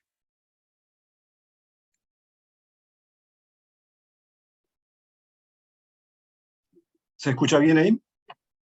Yes, please. ¿Se escucha? Yes, sí. Bueno, muchísimas gracias. Voy a omitir que en la presentación no fui incluido como panelista, pero debe haber sido un error de que no tenía prendida la cámara. Yo quisiese hacer referencia a conceptos básicos y voy a hacer hincapié en conceptos más que en casos prácticos. El mecanismo de Reliance puede ser interpretado desde distintos puntos de vista de acuerdo de qué lado del mostrador uno se pone. Si desde el lado de la agencia regulatoria o si de los regulados. Previamente hago una observación. La existencia de agentes regulatorios, de agencias regulatorias nacionales, tiene su razón de ser por la presencia de la industria farmacéutica o la industria fabricante de dispositivos médicos o dispositivos sanitarios o dispositivos hospitalarios. Ante esa necesidad existe una autoridad regulatoria que marca de alguna manera el camino con que se debe conducir estos sectores. Todo este proceso que estamos ahora hablando de Reliance comenzó hace más de 20 años, como dijo James en su presentación. Comenzamos con la creación de la red de armonización, a raíz de un concepto comercial y de una estrategia que cambiaba en el mundo, que era la globalización, y el acuerdo de libre comercio de ALCA, aparecieron las normas de armonización en el sector farmacéutico. En este caso, la Organización Mundial de la Salud transfirió a la Organización Panamericana la manera como el sector debía conducirse. Y ahí comenzaron las discusiones. Fue un largo proceso, más de 20 años, a llegar desde lo que es la armonización, pasar por la convergencia y llegar hoy a lo que es Reliance. Pero debo hacer hincapié en algo. este concepto de Reliance, si bien es novedoso y en las reuniones de PARF nos costó mucho definirlo con exactitud, en la región y particularmente en Argentina, en principios de la década del 90, empezó a implementar un sistema de registro de productos que hoy se llama Reliance, pero que era un sistema abreviado que eliminaba el sistema burocrático y anacrónico que existía hasta ese momento por un sistema ágil de menor tiempo de aprobación, que era una de las necesidades que la población requería. Y ahí va otro concepto que yo me gustaría remarcar. El Reliance, para la autoridad regulatoria, tiene un concepto fundamental de eficiencia en el régimen de fiscalización de las agencias regulatorias, que está correctamente definido desde el punto de vista del agente regulatorio. Desde la población, ¿qué es lo que quiere la población? La población quiere tener más medicamentos, más device, más elementos que mejoren su calidad de vida, tener accesibilidad. ¿Para qué? Para que tengamos medicamentos o productos o devices seguros, eficaces, accesibles, y un concepto que acá quiero destacarlo y que el Reliance es lo que debe cumplir, que es la temporalidad. Rapidez. Es un mecanismo que se establece para agilizar los sistemas. Eso es obtener rapidez y no enlentecer los procesos regulatorios. O sea que el proceso del Reliance es unidireccional hacia la rapidez de aprobación de lo que necesito regular. Ese es un concepto que para mí es importante. Esto implica que de alguna manera debe haber un intercambio de información entre la agencia regulatoria y en este caso la industria, que se amplia comunicación, efectiva, transparente, clara, que facilite todos estos procedimientos. Cuando en algún momento de este proceso globalizante se tomó la decisión de que se localizaran los grandes fabricantes de insumos farmacéuticos, me refiero a IFAs, sean trasladados a Asia, se convino que era mejor sectorizar en alguna manera los focos productivos para que tengan ser más eficientes, más accesibles y más económicos.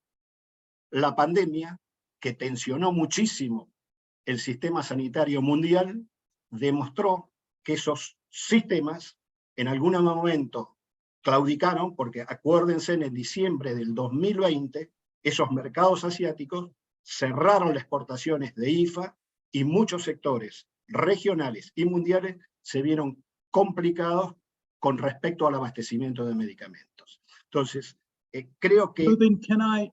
Ruben, can I interrupt and ask you to bring your remarks to a close? We have other people here we need to hear from also, please. Thank you.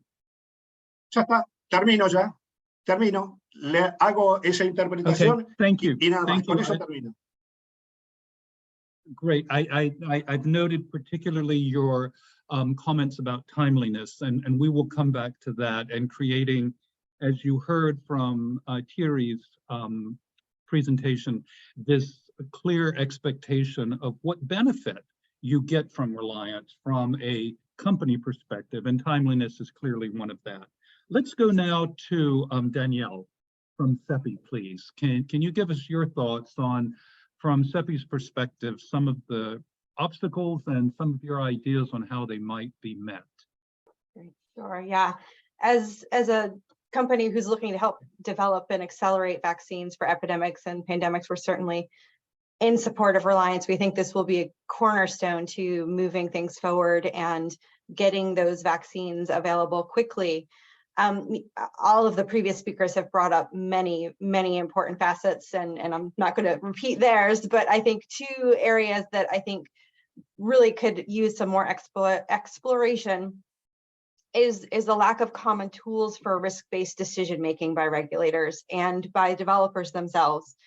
So one of the initiatives that CEPI is working on now with the Brighton collaboration and sorry, just pulling their name, the Task Force for Global Health, is to ensure that there are safety templates for collection of key information for benefit risk assessment. And then they are also working on a benefit risk module that would actually be used for making that assessment. So one tool is for gathering the data, the second is for actually evaluating the data, and having a standard tool that is expected by the developers so they know what's coming and what they're working toward. And also that the regulators know that they're taking a similar approach, I think is going to be a very important cornerstone to Reliance. And then the second aspect I would highlight, which Richard brought up, is that Reliance isn't just about a final marketing application. It's actually about starting from that initiation of that product development and understanding who all of the final customers will be so that you can start those discussions and that information sharing and that work sharing as early as possible in the process. So I will end there for now. Thank you. Thank you very much, Danielle. And we've noted the common tool for risk-based assessment and the idea that this is a life cycle issue. This is not just one regulatory process, but one that can be used throughout the life cycle. Let's go now to Heriberto. As the director of an NRA and one of the national reference NRAs here in the Americas, Heriberto, what's been your take on the use of Reliance and some of the obstacles you've seen and some ideas you have on how they might be met? Please.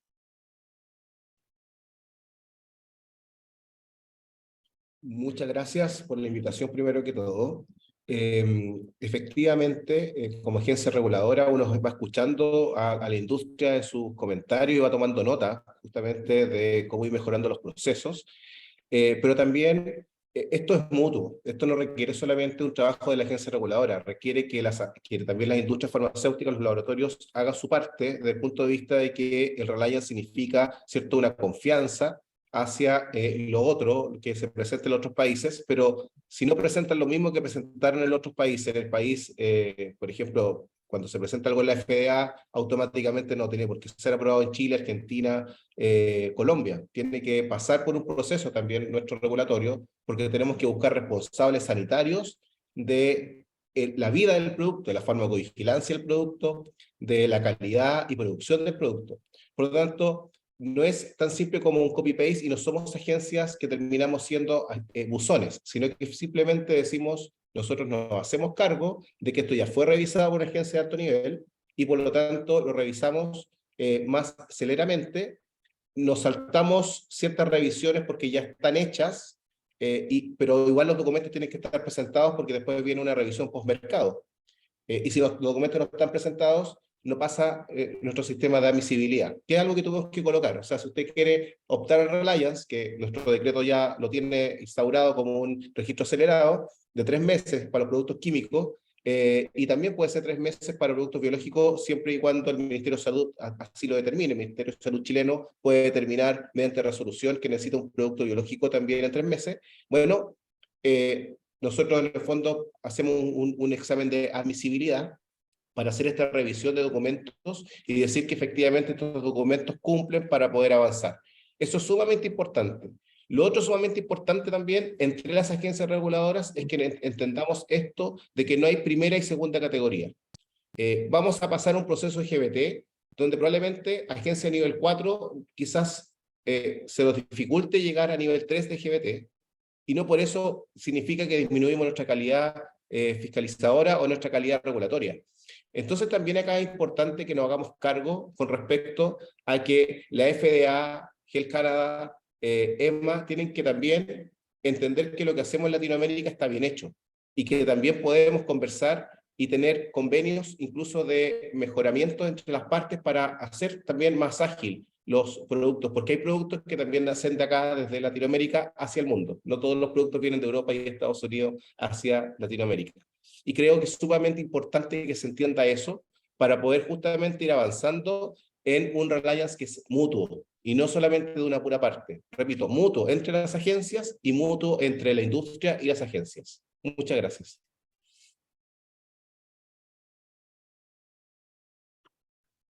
Thank you, Heriberto. Samvel, over to you. You've worked with, I'm hearing the Spanish translation in the background, sorry.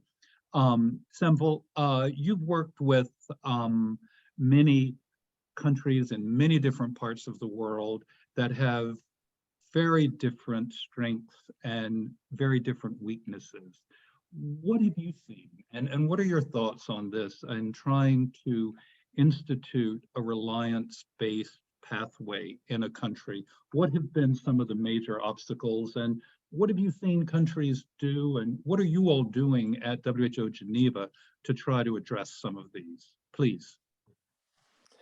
Thank you very much, Mark. And indeed, as it was mentioned by other colleagues already, the main reason for WHO to start working in this area was the attempt to address inefficiencies in regulation of medical products in our member states and lengthy timelines, which were severely affecting the access to most important medical products. And so this is why the concept of Reliance was so actively promoted, and it was very high and still very high in our regulatory agenda. But we are very conscious of some objective obstacles which are still present. And some of the colleagues have already mentioned, and I think Thierry in his presentation, but also Patricia have mentioned about still existing hesitance among some countries that are either not able to implement Reliance because of certain legislative or regulatory restrictions that are existing. Because again, as you know, in some countries, the interpretation is sometimes very tricky. If something is not formally allowed, then it is not allowed. This is how they interpret. So they are all, some of them are looking for specific provisions in their legislation that would specifically say that they can rely.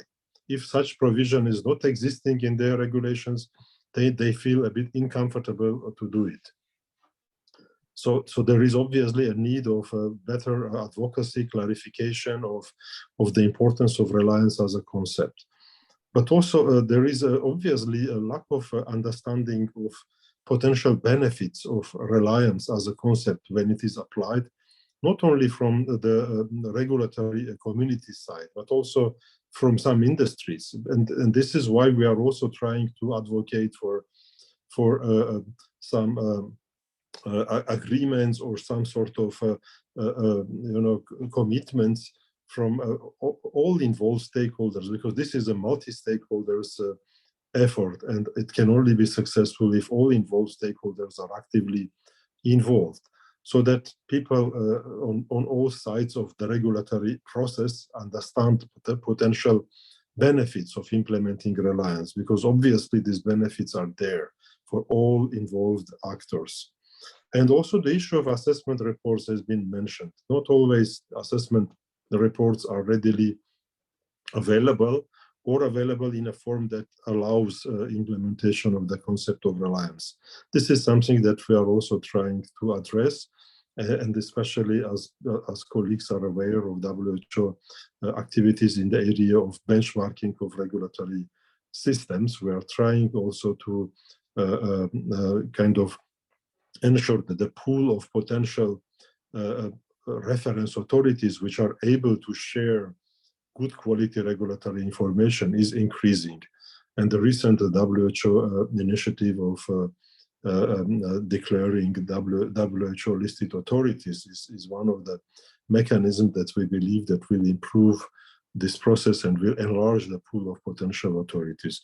And of course, lastly, I wanted to mention that we need obviously to better share existing best practices which are available. There are many good examples of how Reliance is very successfully implemented in regulatory work, and we need to do it. And to address this issue, WHO has recently developed an e-learning course on implementation of Reliance, which is also available in Spanish and French languages in addition to original English. And this will also help to address many of the questions which involved parties may have. Thank you. Thank you very much, Sambal, and thank all of you for these initial thoughts. Clearly, one of the items that keeps surfacing is the issue that Christina brought up at the beginning, and we've heard it from Sambal and Roberto and others, and that is, how do we try to get documentation that indeed is helpful to the country that wants to use a document from a reference agency? We will get into the issue of sameness in just a minute, but at least talking about the document itself, as has been pointed out, there are public assessment reports in many places. Often they are not timely, and often they don't have the information that's needed. So I think my question, and I'll put it to Roberto first, as the head of an agency, when you are getting a document from another agency, what do you look for there? And how are there specific elements in the document you need to have in order to be able to use that document in a reliance-based approach? Nosotros ya estamos pidiendo el CTD principalmente, de manera tal que se cumpla como un estándar de formulario que permite, ¿cierto?, entender que todos están presentando lo mismo. Pero mire, hay algo que es más importante que el formulario, probablemente tal, sino que tiene que ver con las decisiones comerciales que tiene el laboratorio a la hora de presentarse. Con el tema de las vacunas aprendimos algo sumamente importante. Se presentaban al mismo tiempo en la FDA y en países de Latinoamérica los mismos documentos en tiempo real al mismo tiempo. Es decir, todos los documentos que se iban presentando en la FDA se iban presentando a los días después en Chile para vacunas de Pfizer y Moderna principalmente, que son vacunas, ¿cierto?, que vienen de allá. Para vacunas de otros países se está ocurriendo lo mismo. Entonces ahí hay un tema que yo creo que hay que aprender, que tiene que ver con eso, que al igual que se me vino a la cabeza el tema de los estrenos de películas. Cuando se define un estreno de película, dicen en Norteamérica y en Latinoamérica. Bueno, en los medicamentos, yo creo que para el acceso real de medicamentos debería pensarse lo mismo. Debería pensarse en un lanzamiento mundial que permita automáticamente entregar documentos y ir de la mano. Porque así también se va produciendo justamente esta lógica de Reliance más evidente y eficiente. Porque, insisto, se va presentando lo mismo automáticamente. Por otro lado, es importante en términos también de entendimiento, cuando se definen los mercados, dónde se va a plantear el producto farmacéutico y el dispositivo médico, el medical device, porque de alguna manera hay que entender que los países tienen idiomas propios. Y aquí es sumamente importante eso, porque eso es la seguridad del paciente. El paciente tiene que tener acá en Chile, en Argentina, en Colombia, el documento y los folletos en español. Los rótulos tienen que estar en español, y no porque a nosotros se nos ocurra por reglamentos, sino que eso es seguridad para quien va a usar el producto. Y eso también es a veces algo que no se logra entender. Gracias.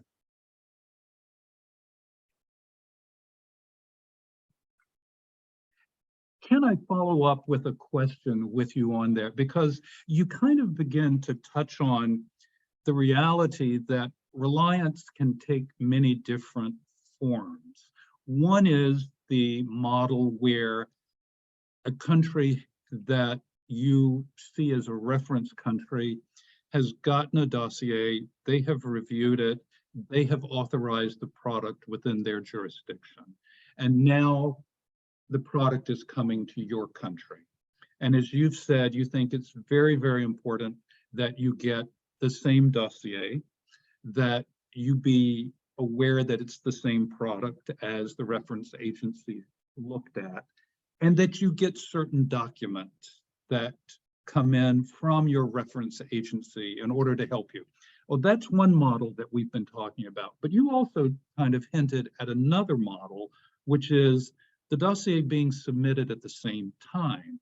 And that gets us into the model that we heard from some of the participants earlier, where Reliance is thought of as more of a joint assessment, and where agencies are working together and they're dividing the work up, and then they are relying on the piece of the work that the other agency did, and the other agencies relying on the piece of the work that they did.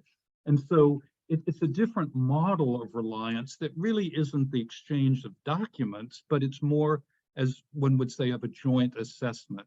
Have you had any experience with the joint assessment approach, and do you prefer the joint assessment approach as opposed to the sequential approach?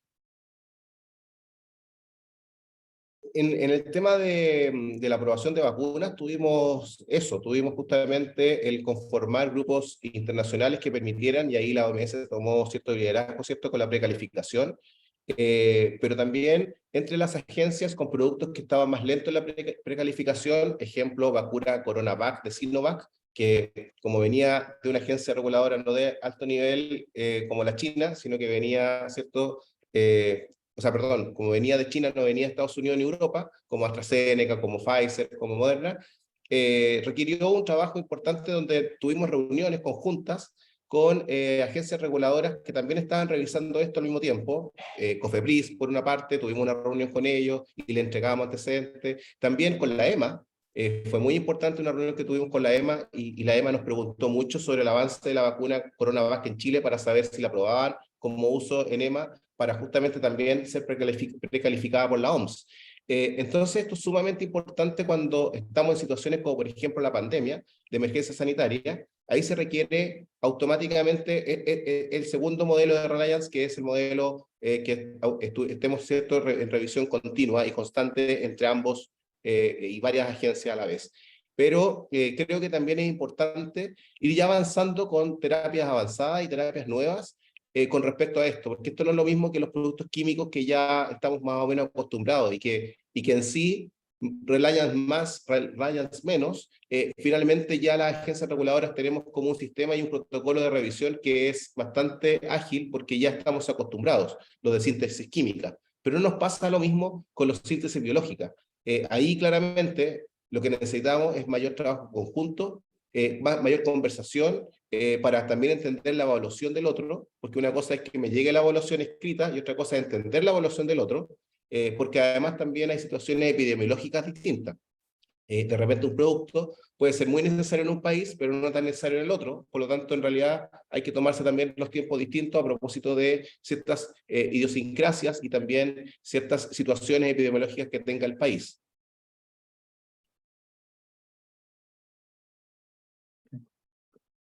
Thank you.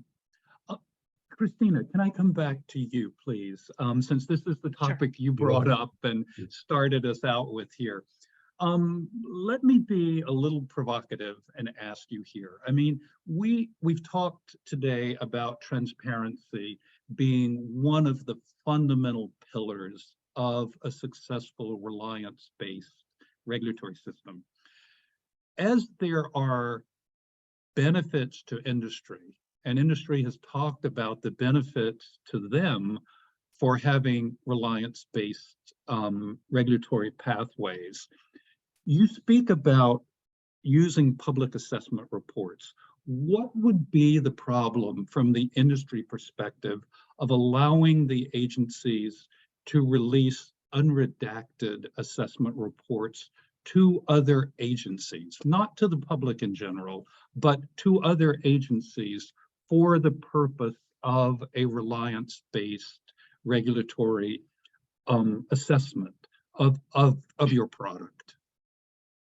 Thank you, Dr. Lumpkin. So I think there are two challenges. One of them, of course, is we do know there are certain reference authorities that even that are not allowed to share their unredacted assessment reports with the sponsors, right? So then when a regulatory authority requests us, the sponsor, to share the unredacted assessment report from a reference authority and we don't have access to that information, then that is a challenge, right?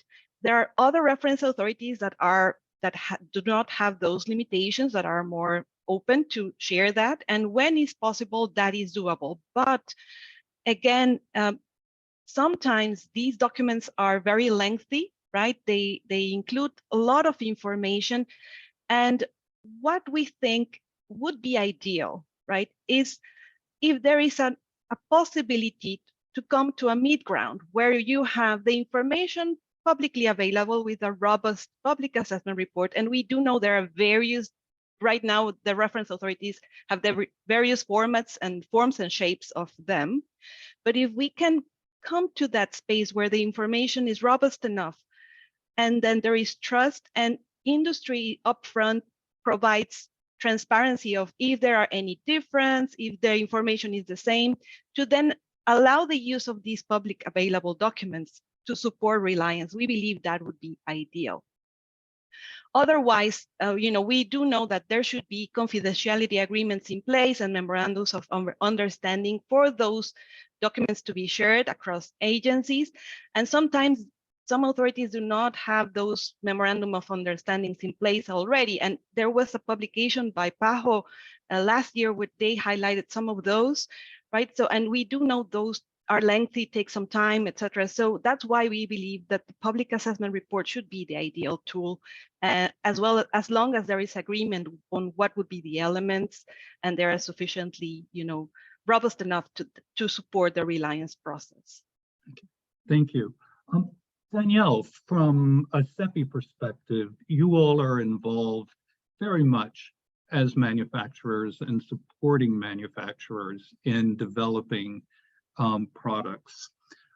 What do you think about this issue? From your perspective, do you all have concerns about full assessment reports, unredacted assessment reports being released between regulators to support reliance-based approaches?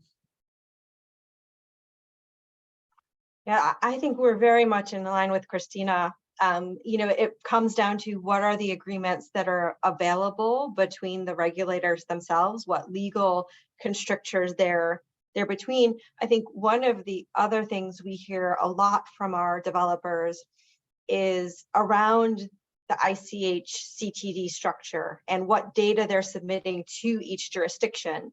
And I think it comes back to the earlier concept of what exactly is sameness of a product.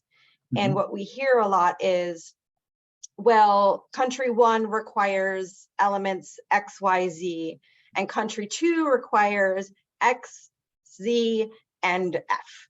And so I don't think there's going to be a lot of synergy between, from a developer regulatory perspective, having been on that side of the house as well in my past life, to have a truly universal dossier until the regulators really come together and define what are the elements that define sameness, and stop asking for different pieces that don't bring real value to that safety assessment moving into product availability.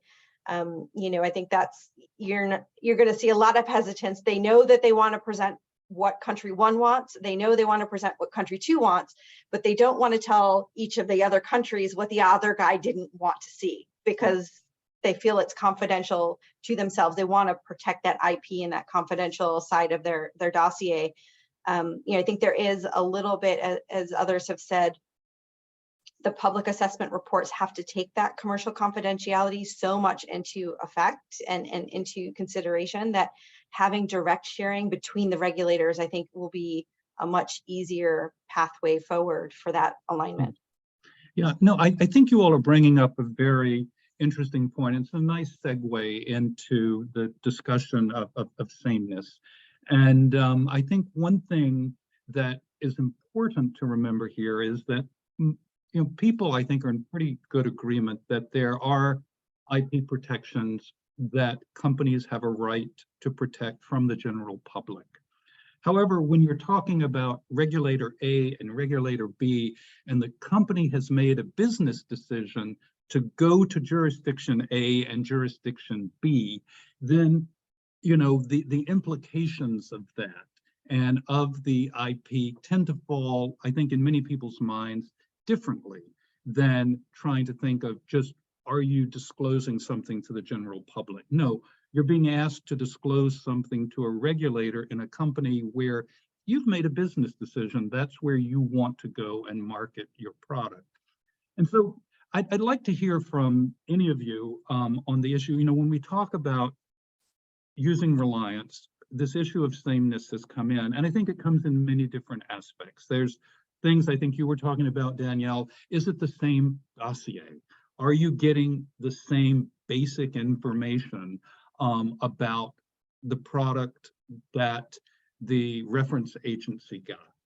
There's the issue of the same, of the assessment report from the referent agency, or more importantly, probably the inspection report from the reference agency. If one of the real benefits of this is to cut down on the number of inspections that a company has to undergo, if you can share information that would preclude the need for an inspection, that would seem to be one of the great benefits of a Reliance-based. But then that requires, people have argued, that it be the same product. In the sense, from a manufacturing perspective, the same product, that it is the product that the reference agency looked at. It has the CMC section that the reference agency looked at. It's made in the same plant, on the same line that the reference agency inspected. And if it's not, then from a manufacturing perspective, the argument is it's very difficult to rely on the inspection report if it's not relevant to where the product was made that's coming in to the other country. And so I think I would love to hear from the industry side and also from the regulator side, this idea and your thoughts on how do we assure the receiving country that they can rely on the inspection report of the reference country, because they're getting the same product made at the same plant that the reference agency looked at. Heriberto, from an agency perspective, would you like to comment on that? Is this something that is important to you all? Is this something that you look at when you're making a decision of, are you going to do the inspection yourself or can you rely on someone else's inspection? Sí, nosotros en ese sentido, Murray, estamos trabajando firmemente en generar convenios con las diferentes agencias reguladoras para generar justamente esta fiscalización mutua, donde la fiscalización de ellos sea considerada para nuestros temas de, por ejemplo, las inspecciones GMP y viceversa.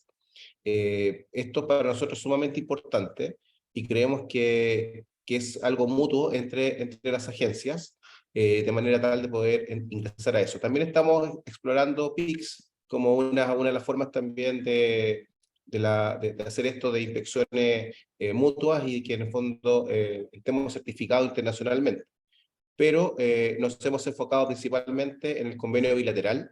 Ya tenemos con Dinavisa un convenio bilateral y pretendemos ir ampliando a otras agencias reguladoras de manera tal de ir generando un cuerpo latinoamericano en esta materia que permita, sobre todo, dar certezas también a las agencias internacionales de alto nivel que ven a Latinoamérica como un todo muchas veces y ya reconocen a ciertos países, Colombia, Brasil, Argentina, Chile, ¿cierto? Como la agencia regular de alto nivel, pero probablemente necesitan también darle pie a las otras agencias que no están hoy día en ese nivel, porque esto de los niveles son certificaciones y son fotos, Entonces, uno puede estar un día en un nivel y después el otro día puede no estar en el nivel. Entonces, no tenemos que olvidarnos, y yo creo que en términos comerciales y de potencia de la industria farmacéutica, hay que potenciar la industria latinoamericana como un todo.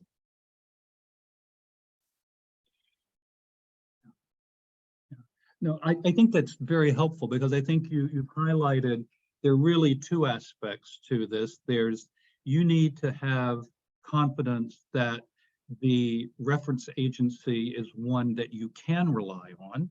That's what you've spoken to here. And then there's the question on an individual product to be able to say, well, if that agency has inspected it, I can rely on it, not only because I know they are a competent agency, but because I know I'm getting the same product that they looked at. I see you've got your hand up, Christina, please. Thank you. I would just want to comment something. You know, the International Federation of Manufacturers and Associations, IFPMA, just very recently published a position paper that is called The Importance of Sameness of Product in the Context of Regulatory Reliance. This is a reflection of what international multinational companies believe could help to elaborate on the topic of sameness of product. As we agreed, we think Reliance is such a powerful tool, right? And can be used as long as there is trust and transparency. So in that sense, for us, for example, what industry can do to build trust and ensure, you know, that the product is the same when we are filing an application through these mechanisms? If we have the opportunity to have pre-submission meetings with the authority and share with them, this is the tool we're going to use, these are the reasons why. And then when we are submitting, including a cover letter where we upfront highlight the differences of concern, if there are any, and the justification why we believe Reliance can be applied, then that would be, we believe that will help to enable trust. And of course, we have the procedure. The dossier is within the authority. They will have the full information to do the proper assessment. So we believe there are additional tools that we can explore to support that trust. Thank you. Thank you. Sambal, I know we are getting very close to the end here. You have been the one who, as we've said, has been so gracious to stay up at 2 o'clock in the morning to be with us. So I'd like to give you the last word from the panel here. You've heard us talk about this issue of sameness, about transparency, about different ways of doing Reliance, joint reviews versus sequential exchange of documents. What are your final thoughts on here as the Americas, since we're focusing on the Americas today, as regulatory authorities and industry here in the Americas continue to go down this journey of Reliance? What do you think are some of the next steps that people here in the Americas need to be focusing on? Please. Yes, thank you very much, Mark. And indeed, I very much support what other colleagues have mentioned about the importance of different aspects. For example, the sameness of the product, which is a critical element of the whole process. I just would like to mention that Reliance is a good concept, but as any other concept, it's the same here, is one size does not fit all. There must be very thorough considerations about how the concept of Reliance could be implemented in a very specific setting in a given country, because the situation might be different, the conditions are different, capacity is also different, and capacity is needed even in case of implementation of Reliance. It's not that you apply Reliance and the work is done on its own. You still have to do the work yourself. So even applying Reliance requires certain level of regulatory capacity that need to be in place. And the good thing is that this repository of options is now quite rich, I would say.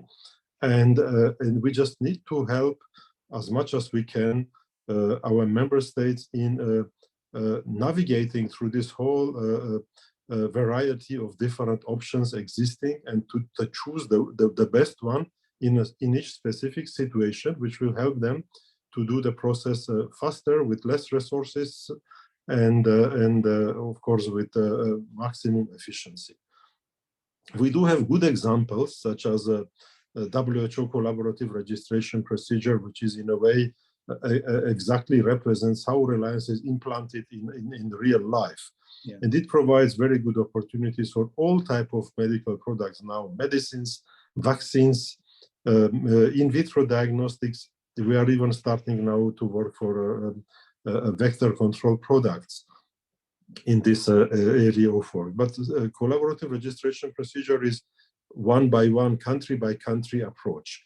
But you have mentioned, Mark, already, and some colleagues have addressed the possibility of having also country groupings approach, which is also a good one, especially considering that the regulatory capacity is different in different countries.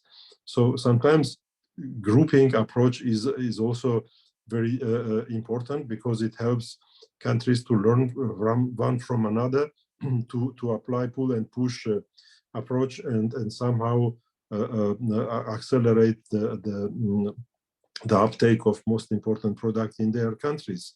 And there was a good example already, and still working in American region, and this is Caribbean regulatory system, where we had been collaborating with countries in Caribbean region, and even already done some good work in terms of some critically important products to be approved in a way using a group approach, not individual countries.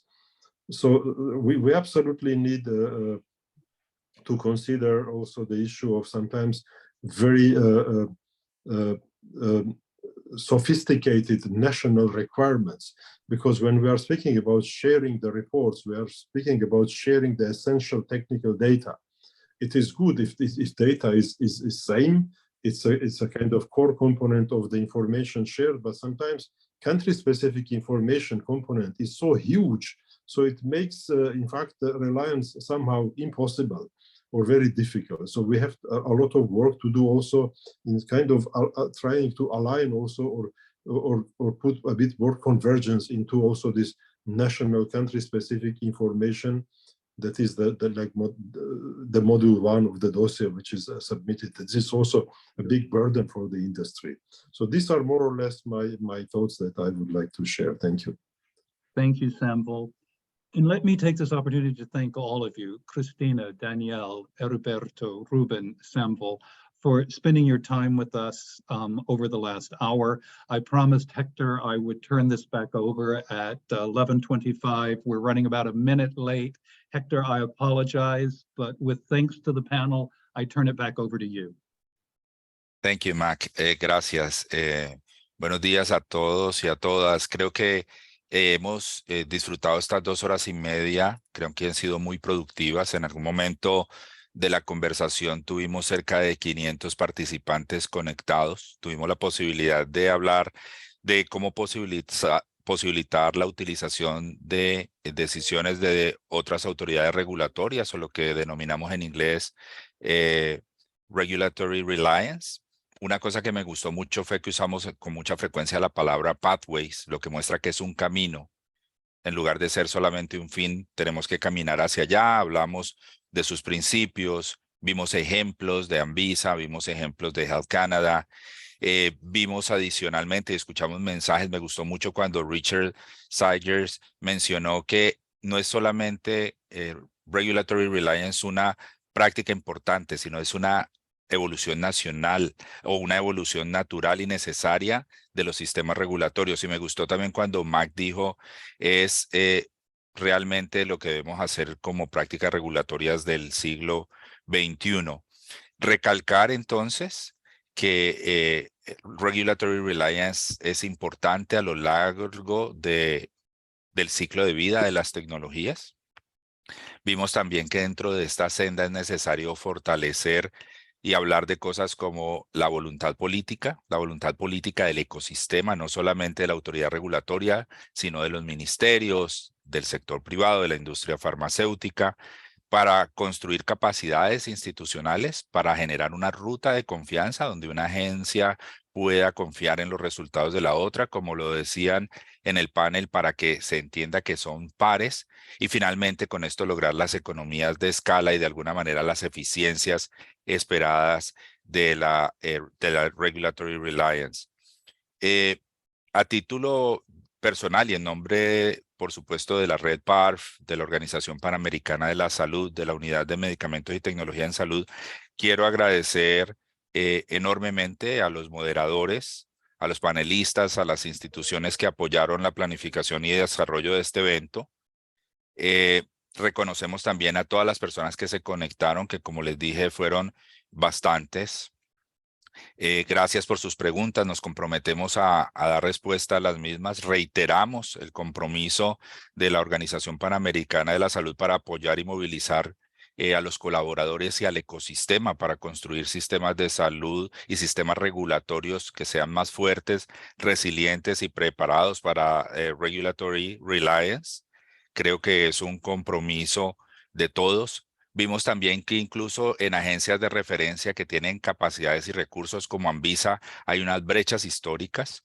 Entonces, como también lo contaban, el camino a veces no es siempre de rosas y debemos trabajar para irlo pavimentando en conjunto. Quiero invitarles a renovar el compromiso de apoyar la red PARF, de hacer parte de lo que queremos adelantar. Ya llevamos, como se mencionó en la historia, 23 años trabajando en este empeño de lograr cooperación y colaboración en conjunto regional. Y con esto cierro el webinario el día de hoy y les doy las gracias a todos y a todas. Un abrazo y seguimos conectados. Hasta luego.